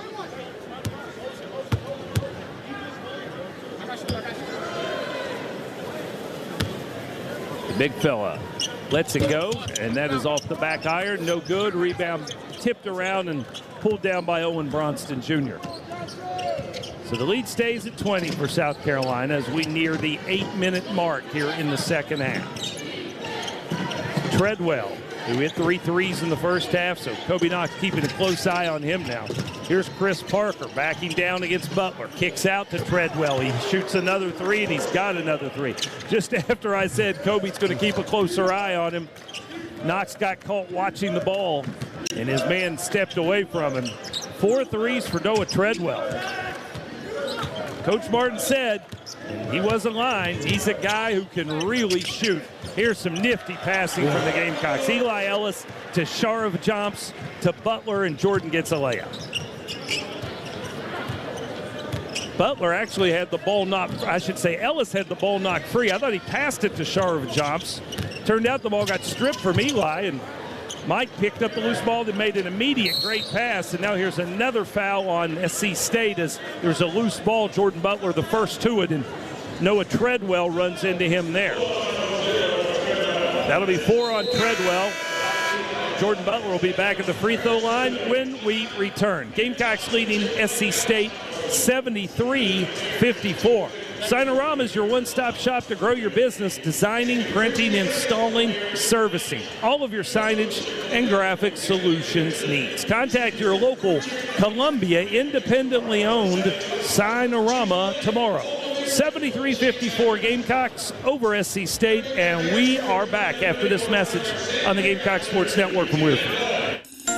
Across South Carolina, there is a great need for parents willing to welcome teens and siblings into their families. Fostering and public adoption through DSS gives you the opportunity to share the wisdom and pass knowledge to a youth during critical years that will shape who they will become. Teens need someone to bond with, someone to share their goals with, and someone to be the person they can count on into adulthood. To learn more, visit dss.sc.gov.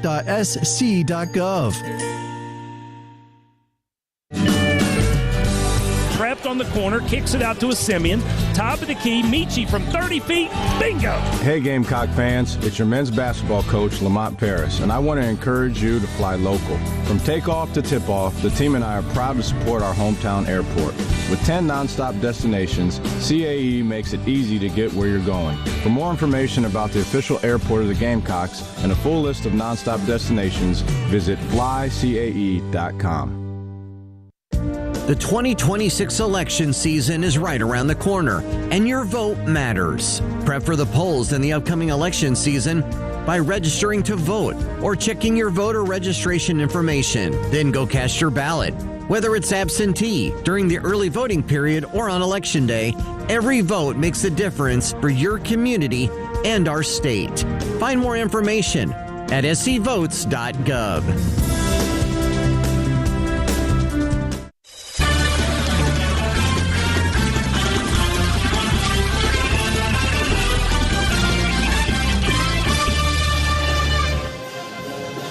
Gamecocks with a 19-point lead over SC State, playing in front of some folks from out of Fort Jackson. Free tickets provided to our soldiers who are unable to go home and see their families at the holidays, so it's great to have a couple hundred folks from Fort Jackson serving our country and having a chance to be entertained today. Great job by Gamecock Athletics engaging with them and having the soldiers take part in just about all of the on-court contests and promotions that they've run today. With the students gone, wonderful to have those men and women who serve all of us getting a chance to enjoy a day at the court. Jordan Butler back at the line as play resumes. He makes his first free throw. Jordan's got 6 points now. He did, by the way, receive a technical earlier when they had that little fracas with he and James Morrow. They were offsetting technical fouls, which makes sense. Missed second free throw, but there's Hayden Simeon, who worked around the man screening him out, gets to it and tips it back up and in. Simeon nearing his season high, which was 7 points against the Citadel. He's got 6 now to go with 4 rebounds. And here's a whistle away from the basketball. I think that's a Simeon as well. It is. Hayden gets the personal foul. Gamecocks will open SEC play at home against Vanderbilt. If you haven't been paying attention, folks. Wow. Vanderbilt's the only undefeated team left in the SEC. Ranked number 12 in the country and just absolutely destroyed Wake Forest a couple days ago. I think they played that game. I know it was in North Carolina. Raleigh, was it? I'm not sure where it was, but I know they were up 30 the last time I looked. Jaden Johnson finally misses a shot, and the rebound's tipped out of bounds, and Carolina gets it back. So, yeah, Vanderbilt on January the 3rd, Saturday at 2 p.m. Try and be here and see if the Gamecocks can get things going on the right foot in conference play. They've got it going right now as they beat full court pressure again, and now Kobe Knox able to get to the rim, drawing the contact, finishing the hoop, and he'll have a three-point play opportunity. And the foul is on Clark, and that's 4 on Cameron Clark, who will sit down. Another free throw for Kobe Knox. Gamecocks have shot 27 of them today and made 22. And now you can make it 23 of 28. Knox with 11. He's in double figures again. He led the team with 13 at Clemson. Steady performer. He and Sharif Jumps both have been very, very steady for this team. 79-54 Gamecocks, under 7 minutes left. Here's Jaden Johnson again, going to work against the double team. Can't finish. Gamecocks rebound. Michi will lob it ahead to Sharif Jumps, who catches it under the basket, stops, reverses, and puts it up and in with the short jump hook. Such patience he exercises all the time, completely under control. No rusher. Did not try and overextend himself there by catching that and trying to finish it all in one motion. Catches it, lands, gathers, and then the reverse pivot and a soft touch. 15 for Mike. He's the leading scorer now.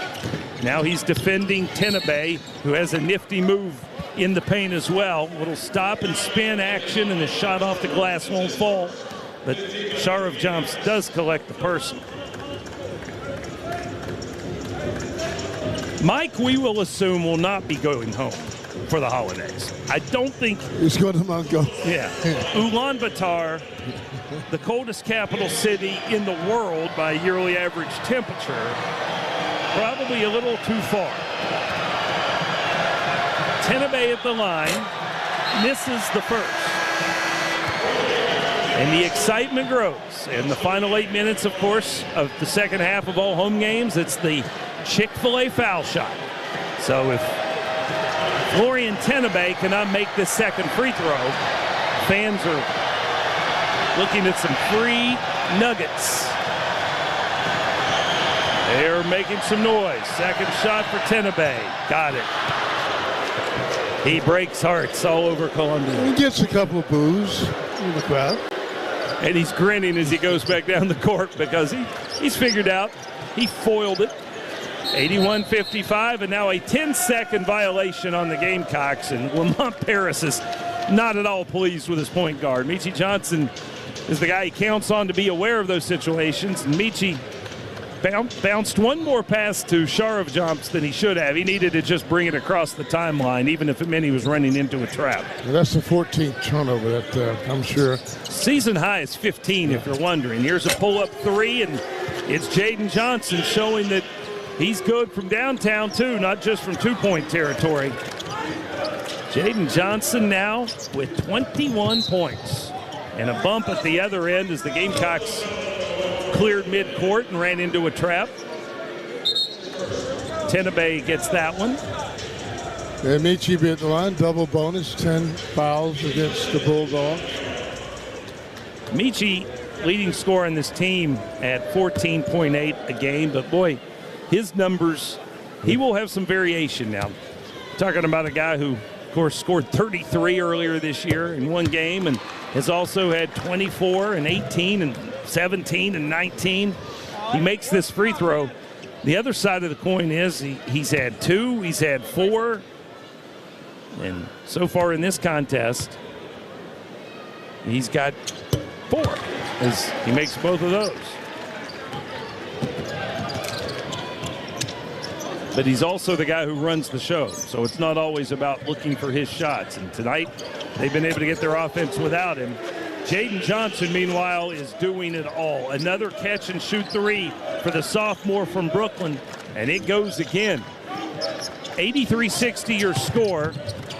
Of the 60 for SC State, Jaden Johnson's got 23 of them. Gamecocks get a layup. This time it's Elijah Strong at the rim, and he's fouled again. And Jaden Johnson, 23, a new career high for the sophomore from Brooklyn. It was Michi lobbing it low for Elijah, who catches it and gets shoved in the back just as he's finishing the hoop. So give Michi his 5th assist of the contest, and Elijah Strong gets his 6th hoop, looking for his 13th point of the afternoon, and he gets it. 86-60. 26-point advantage for the Gamecocks, largest of the contest. Let's see if they can slow down Jaden Johnson. He's working against Michi, and Michi bumps him on the perimeter. Well, you get a glimpse of why he might have been the preseason pick, player of the year in the MEAC. No question. He's also a guy who's going to have a lot of suitors, I would think, from larger schools when he finishes his sophomore year in Orangeburg. Tenebay going to put up a jumper at the free throw line, and that's good for SC State. I don't think Lamont Paris is going to rave about the defensive performance his team has put on here. There have been a lot of open looks, and SC State has made their fair share of them. They trail at 86-62. Here's an open three for Kobe Knox on the right wing. Off the iron, no good. Rebound belongs to the Bulldogs. Gamecocks still not having a great shooting day from three-point territory. 6 of 17. Miles Studi hit 3 early, but hadn't been a whole lot of help. But they also haven't relied all that heavily on the 3. Here's another deep one for SC State, and that's Treadwell this time, and he's got his 5th three-pointer of the game. And that's 9 threes by the Bulldogs. And now the Gamecocks turn it over. Bad pass from Kobe Knox. He's frustrated with a teammate for not coming to get that pass. And at the other end, Tenebay drives into Sharov Jumps, looking for a foul, doesn't get it, and the ball goes out of bounds. Carolina gets it back. Kobe Knox will check out. Grant Polk to replace him. And now Jaden Johnson will get a rest as Rainiel Wright comes back in for South Carolina State. Full court pressure. The 1-2-2 from SC State. Michi's got it. Looks over the defense, sends it over to Sharov Jumps. He clears midcourt, gives it in the corner to Studi. Now they'll set it up out top for Michi. Studi at the top, the key. Drives into the lane. Left side, puts a shot up, and he's fouled. He went right at Derwin Hodge at 6'10". And Studi will be at the line when we return. 3:45 on the clock. Gamecocks cruising against SC State. It's 86-65. We'll return after this message from Future Scholar. Hi there, Gamecock fans. I'm State Treasurer Curtis Loftus. It might be tough to picture your child in college today, but it'll be here before you know it. Future Scholar, South Carolina's 529 college savings plan, makes it easy to save for your child's education. You can start with any amount. Savings grow tax-free, and friends and family can chip in too. Discover the smart, easy way to save for your future Gamecock today at futurescholar.com. That's futurescholar.com. Gamecock basketball is back in 60 seconds after a word from our local stations. This is the Gamecock Sports Network from Learfield. In the SEC, it just means more. But what is it exactly? It's the fans, the students, the traditions, the legends. It's passion to celebrate deeper, reach farther, think smarter, make an impact off the field. It's that intangible thing that happens when 16 schools raise the bar as one. Because in the SEC, it just means more. We're taking it to the hoop. Cross-court skip to Michi. He'll drive to the rim. Hanging in the air. Layup goes and he's fouled. Corner three, Studi on the way. Yes! Go time for the Garnet and Black. Back out to Cam Scott. Right of the key. 3 up, 3 good. Shot clock at 5. Michi with a deep 3. And you can put Spurs on F1. South Carolina basketball lives here on the Gamecock Sports Network from Learfield.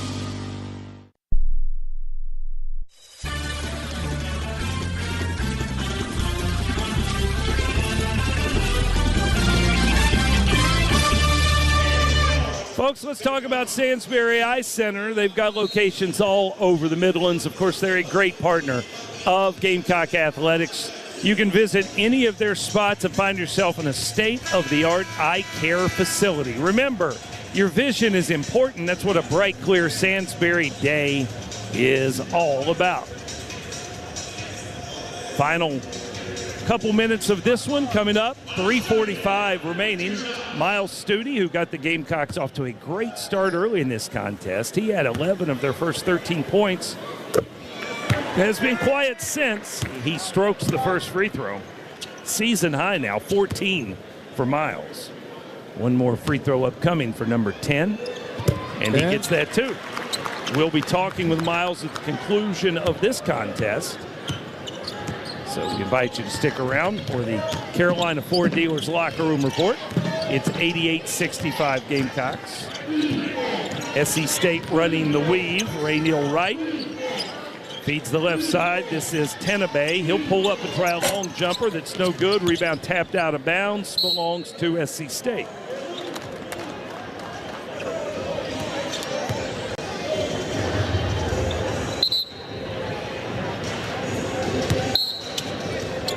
On the shot clock as Rainiel Wright triggers it in. Derwin Hodge at the top of the key. Wright comes back and gets it, pulls the string on an elbow jumper. No good. Rebound run down again by the Bulldogs. That is Deshae Wright who has that one. Substitutes in the game now for SC State for the remainder of this contest. It looks like Eric Martin's pulled his starters and they turn it over as Tenabe stepped on the sideline. E.J. Walker returns for the Gamecocks. He'll replace Elijah Strong. You know, watching State tonight, I mean, they're certainly one of the better 1-12 teams I've seen in a long time. Statements that you don't hear much, but yes. They had a lot of guys miss a lot of games early. It was suspensions, it was injuries, it was eligibility, academic questions. I think they got most of them back now, and they look a little more cohesive. E.J. Walker will try a three for the Gamecocks. That's off the iron, no good. And a foul on South Carolina in pursuit of the rebound. They'll give it to Grant Polk. Eli Ellis is back. Michi Johnson's day is done. And we'll see Eli Sparkman check in for the first time. And he'll replace Mike Sharov-Johns. I think he graduated this week, didn't he? If it wasn't this week, it was last week. But he graduated just recently. So congratulations to Eli, the walk-on from the Chattanooga area. One in bonus now for Noah Treadwell. And he sinks the first free throw. Good game for Treadwell, the freshman from Atlanta. He's hit 5 threes, and now he's got 16 points. An average of 9 per game. It's certainly not the first time he's done something similar to this. He got hot in late November at a 4-game stretch where he had 15 at South Dakota, 17 at Winthrop. Makes both free throws here. 88-67 is your score. Gamecocks look like they will get to 8-4 as they head home for the holidays. As we said, they'll get one more before the new year against Albany. Bump by Ray Neal Wright on Eli Ellis. Out near midcourt, Eli was going to fall into the backcourt if they didn't bail him out. They do bail him out with a whistle. So 2 free throws coming for Eli. 33 free throws now make it 34 free throws attempted by the Gamecocks in this contest. And they have made 29 of them. So another day in which they're going to be over 80% at the stripe. And Eli makes both. So that average of 77.4% looks like it will go up again. Gamecocks have cracked 90 with 2:20 remaining. Derwin Hodge, the freshman in the lane. Jump hook is up, no good. That's the rebound off the backboard. His teammate Tenabe picks it up. 11 offensive rebounds in this game for the Bulldogs. 2 minutes left, 7 on the shot clock. Ray Neal Wright drives the baseline, feeds in the corner to Tenabe. He crashes into 2 Gamecocks as he drives towards the basket with 1.7 seconds on the shot clock. E.J. Walker will collect that personal.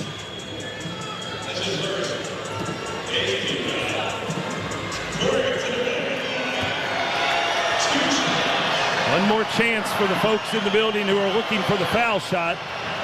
FOWL foul shot. First one is good for Tenabe, and that ends all the drama. Well, from Martinique, France. Martinique and Clichy both represented today. Of course, Christ de Sandico is the other Frenchman we speak of. One more for Tenabe. We got that one. Jordan Butler back in. He'll replace Studi.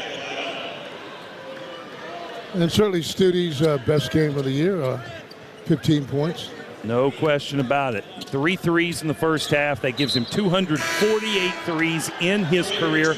Gamecocks will improve to 16-1 when Miles Studi scores in double figures. Full court pressure again by State. Gamecocks get it into Eli Ellis, and now they'll back out into a man-to-man. No trap coming. And so Eli will jog it up court.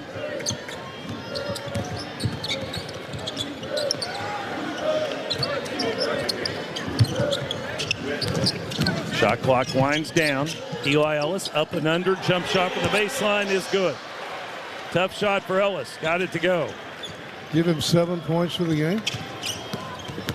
Nice to see him back in the rotation, not looking any worse for the wear. Here's a block shot from Jordan Butler. Ellis picks up the loose ball. Minute 20 left. He'll race to the rim. Floater up, floater good. Gamecocks with 94 points. Eli was in a hurry that time. He went coast to coast. 94-69. Pull-up jumper on the left side is missed. And the ball's out of bounds. Last touch by SC State. And even 1 minute remaining.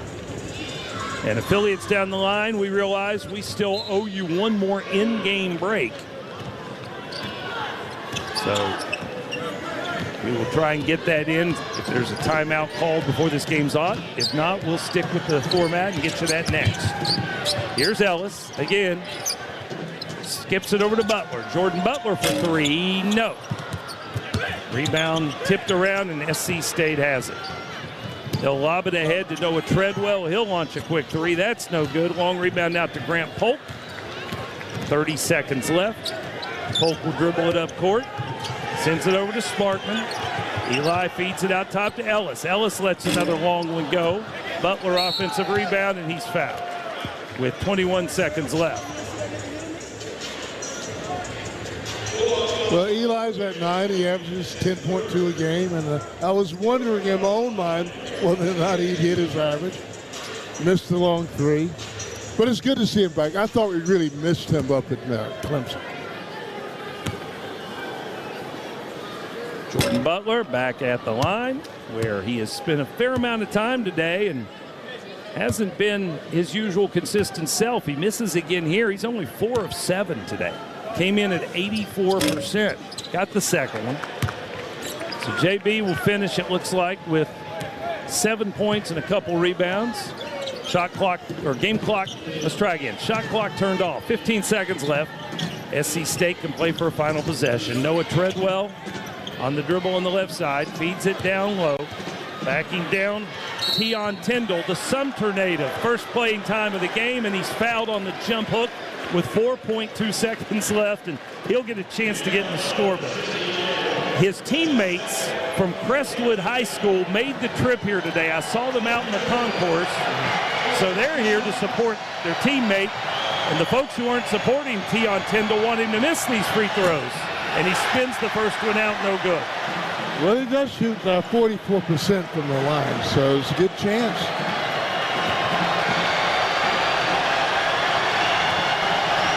One more for Tyndall. It's up. Good. No chicken, folks. Sorry about your luck. Gamecocks inbound and dribble out the pass 4 seconds, and you can put Spurs on this one. South Carolina a winner over South Carolina State, 95-70. Carolina improves to 8-4, and all-time 24-0 now against South Carolina State. We're back after this message from Three Rivers Behavioral Health. Your mental health matters at every age. At Three Rivers Behavioral Health, we provide compassionate care for adolescents and adults facing mental health challenges. Whether you're struggling with anxiety, depression, substance use, or other concerns, our expert team is here to help take the first step toward healing today. Visit threeriversbehavioral.org or call us to learn more. You're not alone. Hope and support are just a call away. Michi drives on a bigger defender. Dang, gets to the rim, scores it with the left hand, and he's fouled. This is Michi Johnson for Terminix Service. On the court, we celebrate the Terminix Pest Player of the Game. But at home, you need a slam dunk when it comes to pests. Terminix is the most trusted name in the termite and pest control in the Carolinas. Don't wait for a rebound. Call Terminix today for your free inspection. Visit trustterminix.com or call 1-800-TERMINIX. Tell them Michi sent you and you will get $50 off your initial pest service. Go Gamecocks. We're back to the action in 60 seconds after this local timeout. This is the Gamecock Sports Network from Learfield. We always picture the SEC student athlete for their speed, their vertical, their agility. But it's time we picture them for more. For their campus voice, their community outreach, and for the simple fact that 20 years later, they're still someone's pride and joy. More than students, more than athletes. In the SEC, it just means more. We're taking it to the hoop. Cross-court skip to Michi. He'll drive to the rim, hanging in the air. Layup goes, and he's fouled. Corner three, Studi on the way. Go time for the Garnet and Black. Back out to Cam Scott, right of the key. 3 up, 3 good. Shot clock at 5. Michi with a deep three. Got him! And you can put Spurs on this one. South Carolina basketball lives here. On the Gamecock Sports Network from Learfield.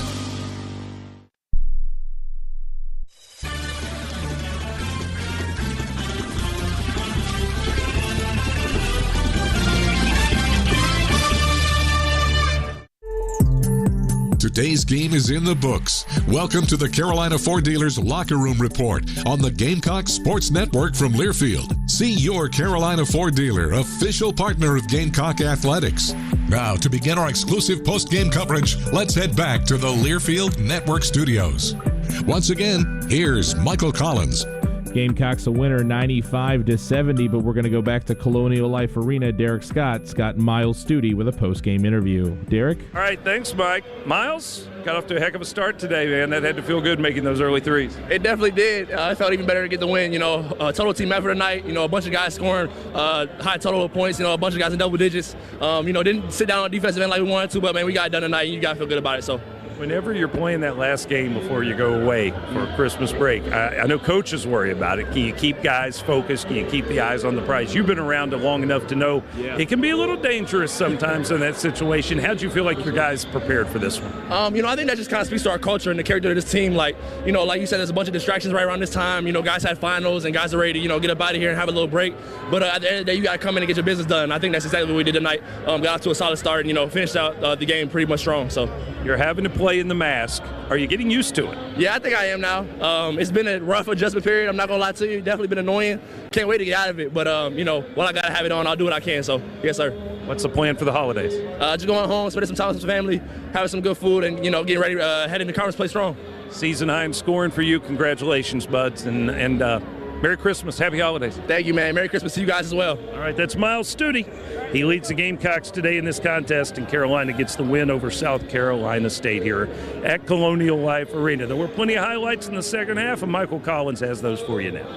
Yes, I do, Derek, but before we get to our second half highlights, we're going to pause 10 seconds for station identification. This is the Gamecock Sports Network from Learfield.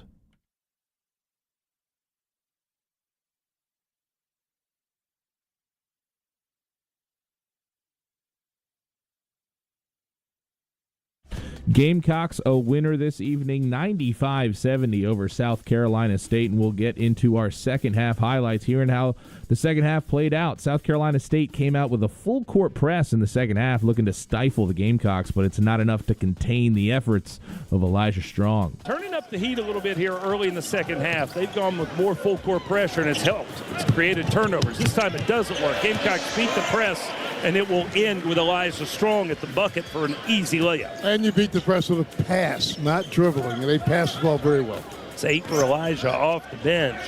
Gamecocks really starting to get to the rim at will in the second half. Mike Sharabjam stays active on the offensive glass. Lead back to 11 for South Carolina. Here's a missed jumper from Eli Ellis, but Sharabjam's there to clean it up with the flush on the tip dunk. Next up, it's Hayden Nesimian and Kobe Knox, both putting together good plays in the second half that extends the Gamecock lead to 20. Eli Ellis brings it into the front court. Goes right behind a ball screen. Now picks up the dribble. Feeds Kobe Knox on the wing. Good feed down low for Simeon, and Hayden finishes it from low on the right. Got his shot blocked in the paint. SC State comes away with it. Now they'll try and do some work, but there's a turnover. Steal by Kobe Knox. Off to the races, and an emphatic flush. Gamecock lead approaching 30 with 6 minutes to go as Michi Johnson attacks in transition. He finds Mongolian Mike. Going to work against the double team. Can't finish. Gamecocks a rebound. Michi will lob it ahead to Sharif Johnson, who catches it under the basket, stops, reverses, and puts it up and in with the short jump hook. And South Carolina cruises down the stretch to a 95-70 victory over South Carolina State. Other games from across the SEC, 23rd ranked Georgia, triple digits again for the Bulldogs. They win 103-74 over West Georgia. Coming up at 7 o'clock, LSU and Prairie View A&M get underway later this evening. Missouri and 20th ranked Illinois get going from St. Louis, Missouri, and Texas hosting Maryland Eastern Shore later tonight. Also Oklahoma and Stetson in action at 9 p.m. In the top 25, one game just tipped off. 21st ranked Virginia and American University scoreless inside the first minute of play there. Coming up at 8 o'clock, 12th ranked North Carolina and East Carolina get underway from Chapel Hill. 17th ranked Kansas and Davidson coming later this evening. South Carolina a winner tonight, 95-70. Coming up on the game on the Carolina Ford Dealer Locker Room Report, we'll have our Terminex Pest Player of the Game and chat with Lamont Paris. That's next on the Gamecock Sports Network from Learfield. You got next. The next open road. The next uncharted trail. With Ford Bronco and Ford Bronco Sport, you've got the next great SUV. Equipped with a blend of off-road performance, on-road precision, and plenty of power to conquer the next adventure. For the latest offers on a new Bronco or Bronco Sport, you got next. Only at your Carolina Ford dealer. Coors Light presents To Chill or Not to Chill. When your friend skips your favorite song on the playlist. End of friendship. Or Choose chill because that song lives rent-free in your head anyway. And you planned ahead by bringing Coors Light to the party. And the sound of that ice-cold can cracking open was music to your ears already. Coors Light. Choose chill. Celebrate responsibly. 2025 Coors Brewing Company, Golden, Colorado. Don't go anywhere. The Gamecocks are back after these local messages on the Gamecocks Sports Network from Learfield. In the SEC, it just means more. But what is it exactly? It's the fans, the students, the traditions, the legends. It's passion to celebrate deeper, reach farther, think smarter, make an impact off the field. It's that intangible thing that happens when 16 schools raise the bar as one. Because in the SEC, it just means more. We're taking it to the hoop. Cross-court skip to Michi. He'll drive to the rim. Hanging in the air. Layup goes and he's fouled. Corner three, Studi on the way. Yes! Go time for the Garnet and Black. Back out to Cam Scott. Right of the key. 3 up, 3 good. Shot clock at 5. Michi with a deep 3. Got him! And you can put Spurs on F1. South Carolina basketball lives here. On the Gamecocks Sports Network from Learfield.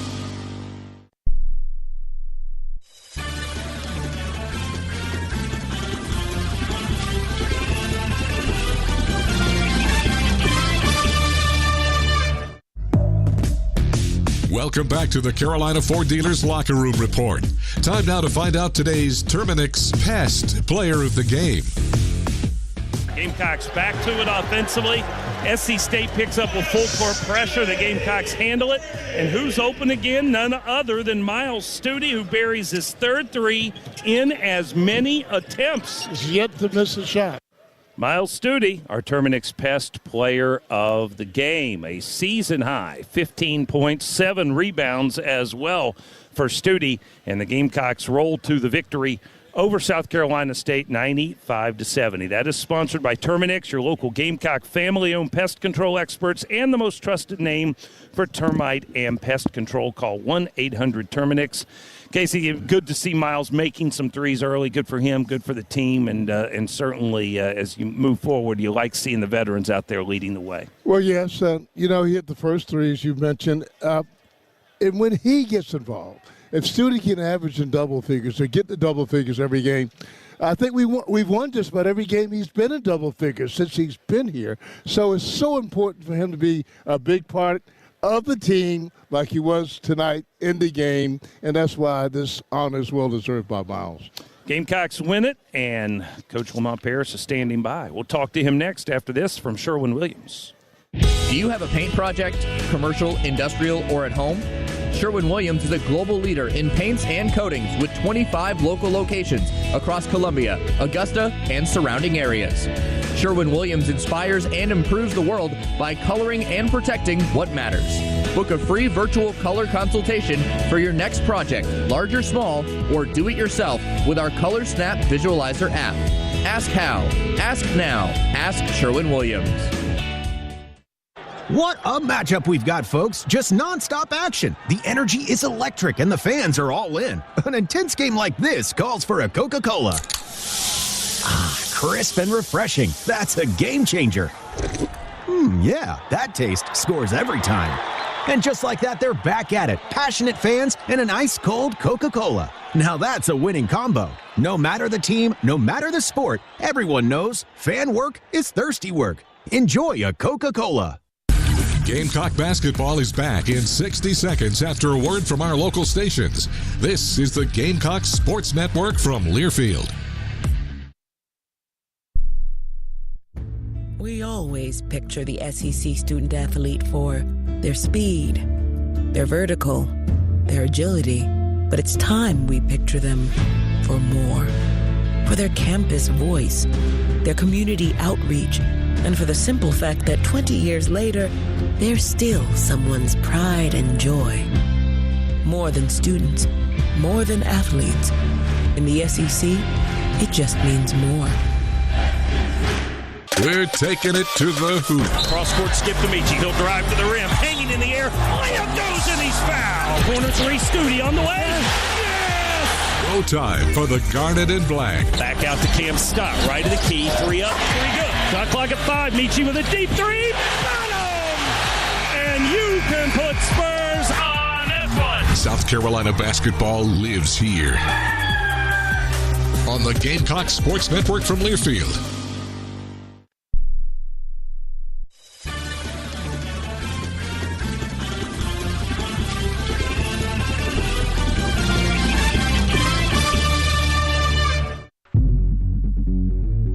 Welcome back to the Carolina Ford Dealers Locker Room Report.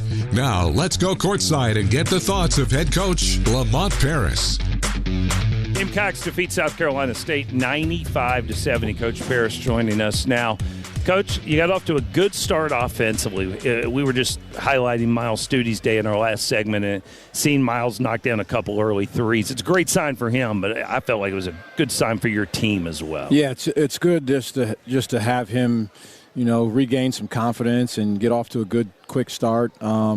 But historically, when Miles plays well offensively as a scorer, our team has done well, and so that's always. And I think a lot of teams would probably say that to a player that they think is complimentary. I say that in all the right ways. Mm-hmm. But for us, it also means that Miles is making threes, which means the floor is going to be spread, and you have to guard some other positions a certain way. So it's always a welcome.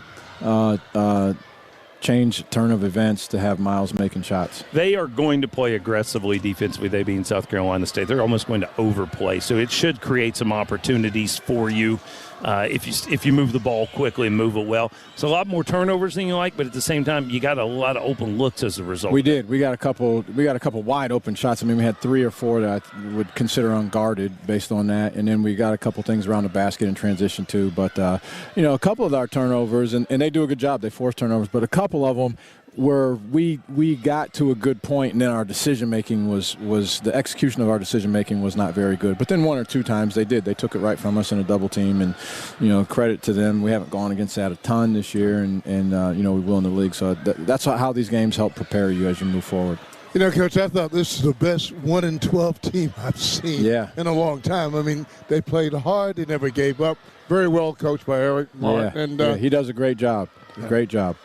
Coach, when you talk about what you needed to see from your guys coming out of the Clemson game, I know you've been working a lot in individual stuff because you got so much more time with them right now with school being out. Did you see some results from I did. One area we're going to continue on and spend even more time on is some of our ball screen reads. I think we can get more out of the ball screens.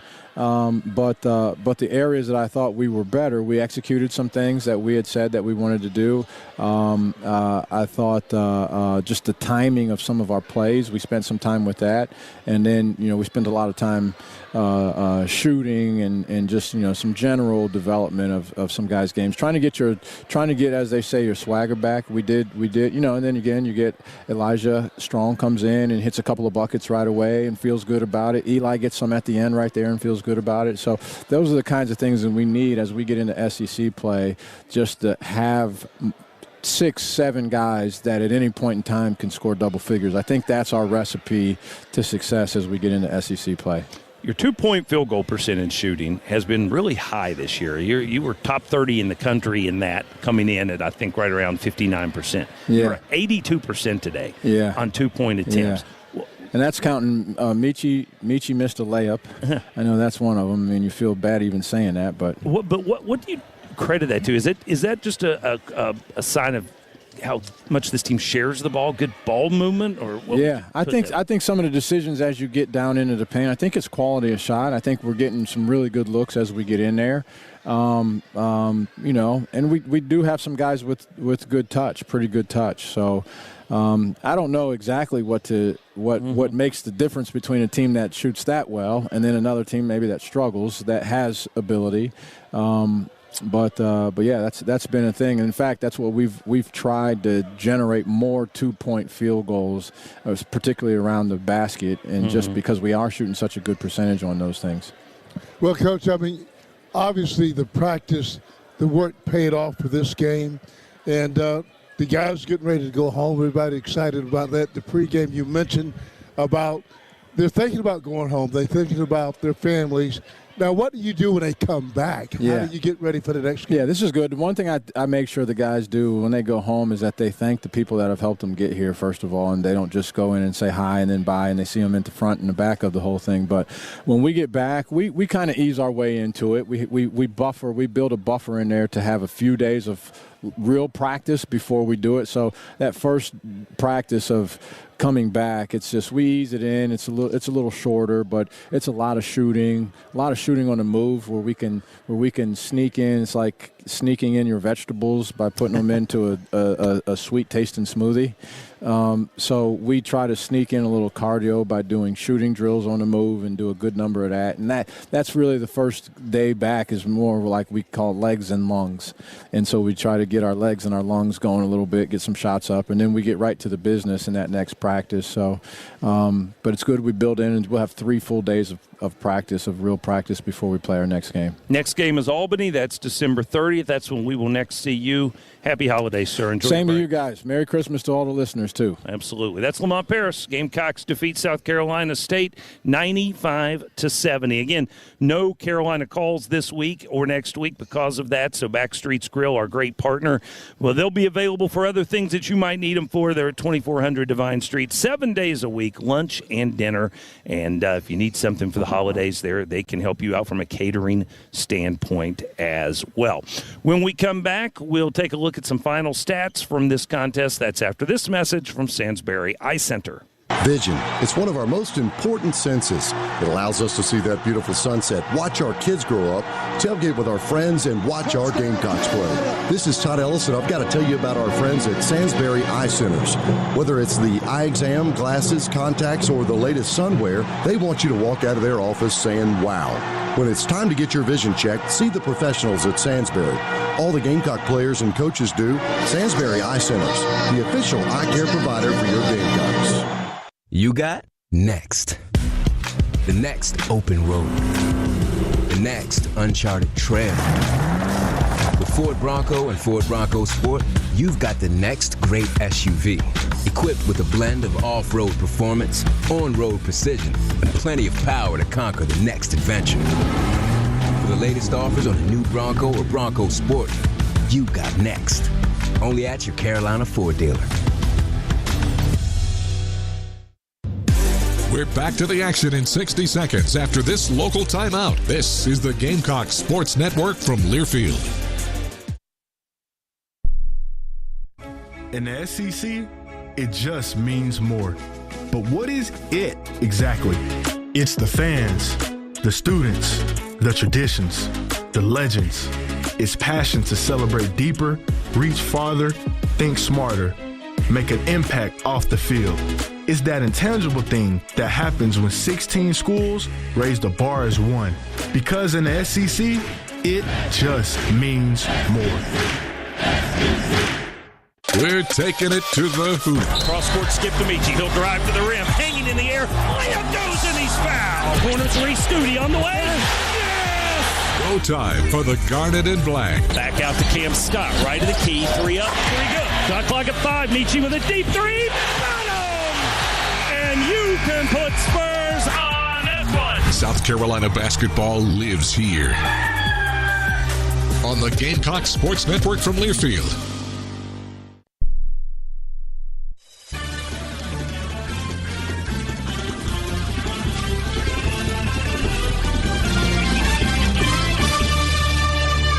Struggling with mental health, Three Rivers Behavioral Health offers compassionate care for adolescents and adults. Visit threeriversbehavioral.org to get the support you need today. Back on the Carolina Ford Dealers Locker Room Report, Gamecocks scored 95 points today, Casey. That's a season high. You know, we had 80 points in the first 4 games of the year. Hadn't done that since 1970-71 season, but only twice since then had this team broken 80. So today to go to 95, hopefully that's a good sign for this offense to have a little confidence brewing when they come back and get ready to face Albany and then into SEC play. Well, this was a real good, feel-good game for us after coming back from Clemson. I mean, you're a little bit deflated, but SC State played so well the first half, and to be able to win by 25 is what still I'm trying to figure out. I mean, because they never gave up, and yet you look at this final score, 95-70. You think we drubbed them the whole game, but no. They played very well, very hard, and this was a good test for us going into the holiday break. Another game, I mean, I hate to say it, but it kind of followed the pattern they've been on, which is shooting a very high percentage from two, a very high percentage at the free throw line, still struggling with the three. Gamecocks were 6 of 21, which, of course, is 28.6%, but everything else was really good. They turned it over more than they'd like, 15 turnovers, but anytime you score 95 and you shoot 59% and you make a bunch of free throws, I think you got to feel good about the offensive side of things. I still think this team has better three-point shooting in it. I don't think it's a lack of ability to do it.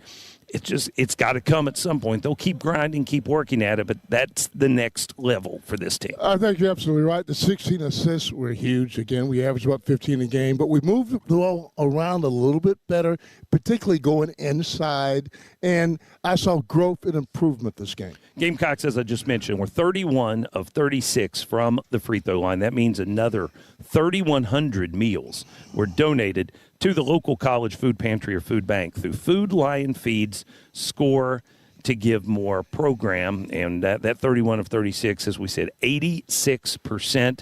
So the squad came in 30th in the country in free throw shooting. That number is only going to go up. That is the season best free throw percentage in a game, 86.1. They were just at 85.7 against the Citadel, but this total was more impressive because it was a higher number of attempts, so you had to have a lot more makes to get to 86%, and they did. 31 points out of their 95 total, so almost a third of your points at the free throw line. That's pretty impressive. It was impressive, and we're going to need this going forward, particularly when we get into SEC play.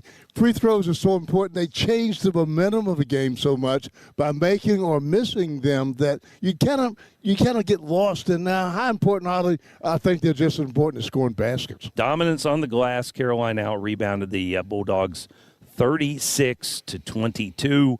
The four scorers in double figures, Miles Studi with 15, Mike Sharov jumps with 15, 13 for Elijah Strong off the bench, 11 for Kobe Knox. Oh, and I forgot, there's actually 13 off the bench for Grant Polk as well, a new season high for the freshman Grant Polk. SC State led by standout point guard Jaden Johnson, who went for a career-high 23 points and 6 assists today for Johnson. Also in double figures for the Bulldogs, Noah Treadwell, the freshman, at 5 threes. He had 17, and James Morrow gave them 13 points as well. State falls to 1-13. Gamecocks improve to 8-4. Another good day for the bench. We've only had one game where that kind of broke form, and that was against Clemson. But today, 48-8, the difference in bench scoring in favor of the good guys. Casey, that's going to wrap it up for us. I know you've got plans. You just had a chance to see your son, Casey Jr., who's here with the grandkids. So I know you're excited about the days that are coming up in the break. So enjoy it, and we'll look forward to seeing you back here when the Great Danes come to town on the 30th. That's very gracious and kind. I extend the same thing to you and to Dan Stewart. I mean, I just hope everyone have, and the fans out there, the listeners, are wonderful.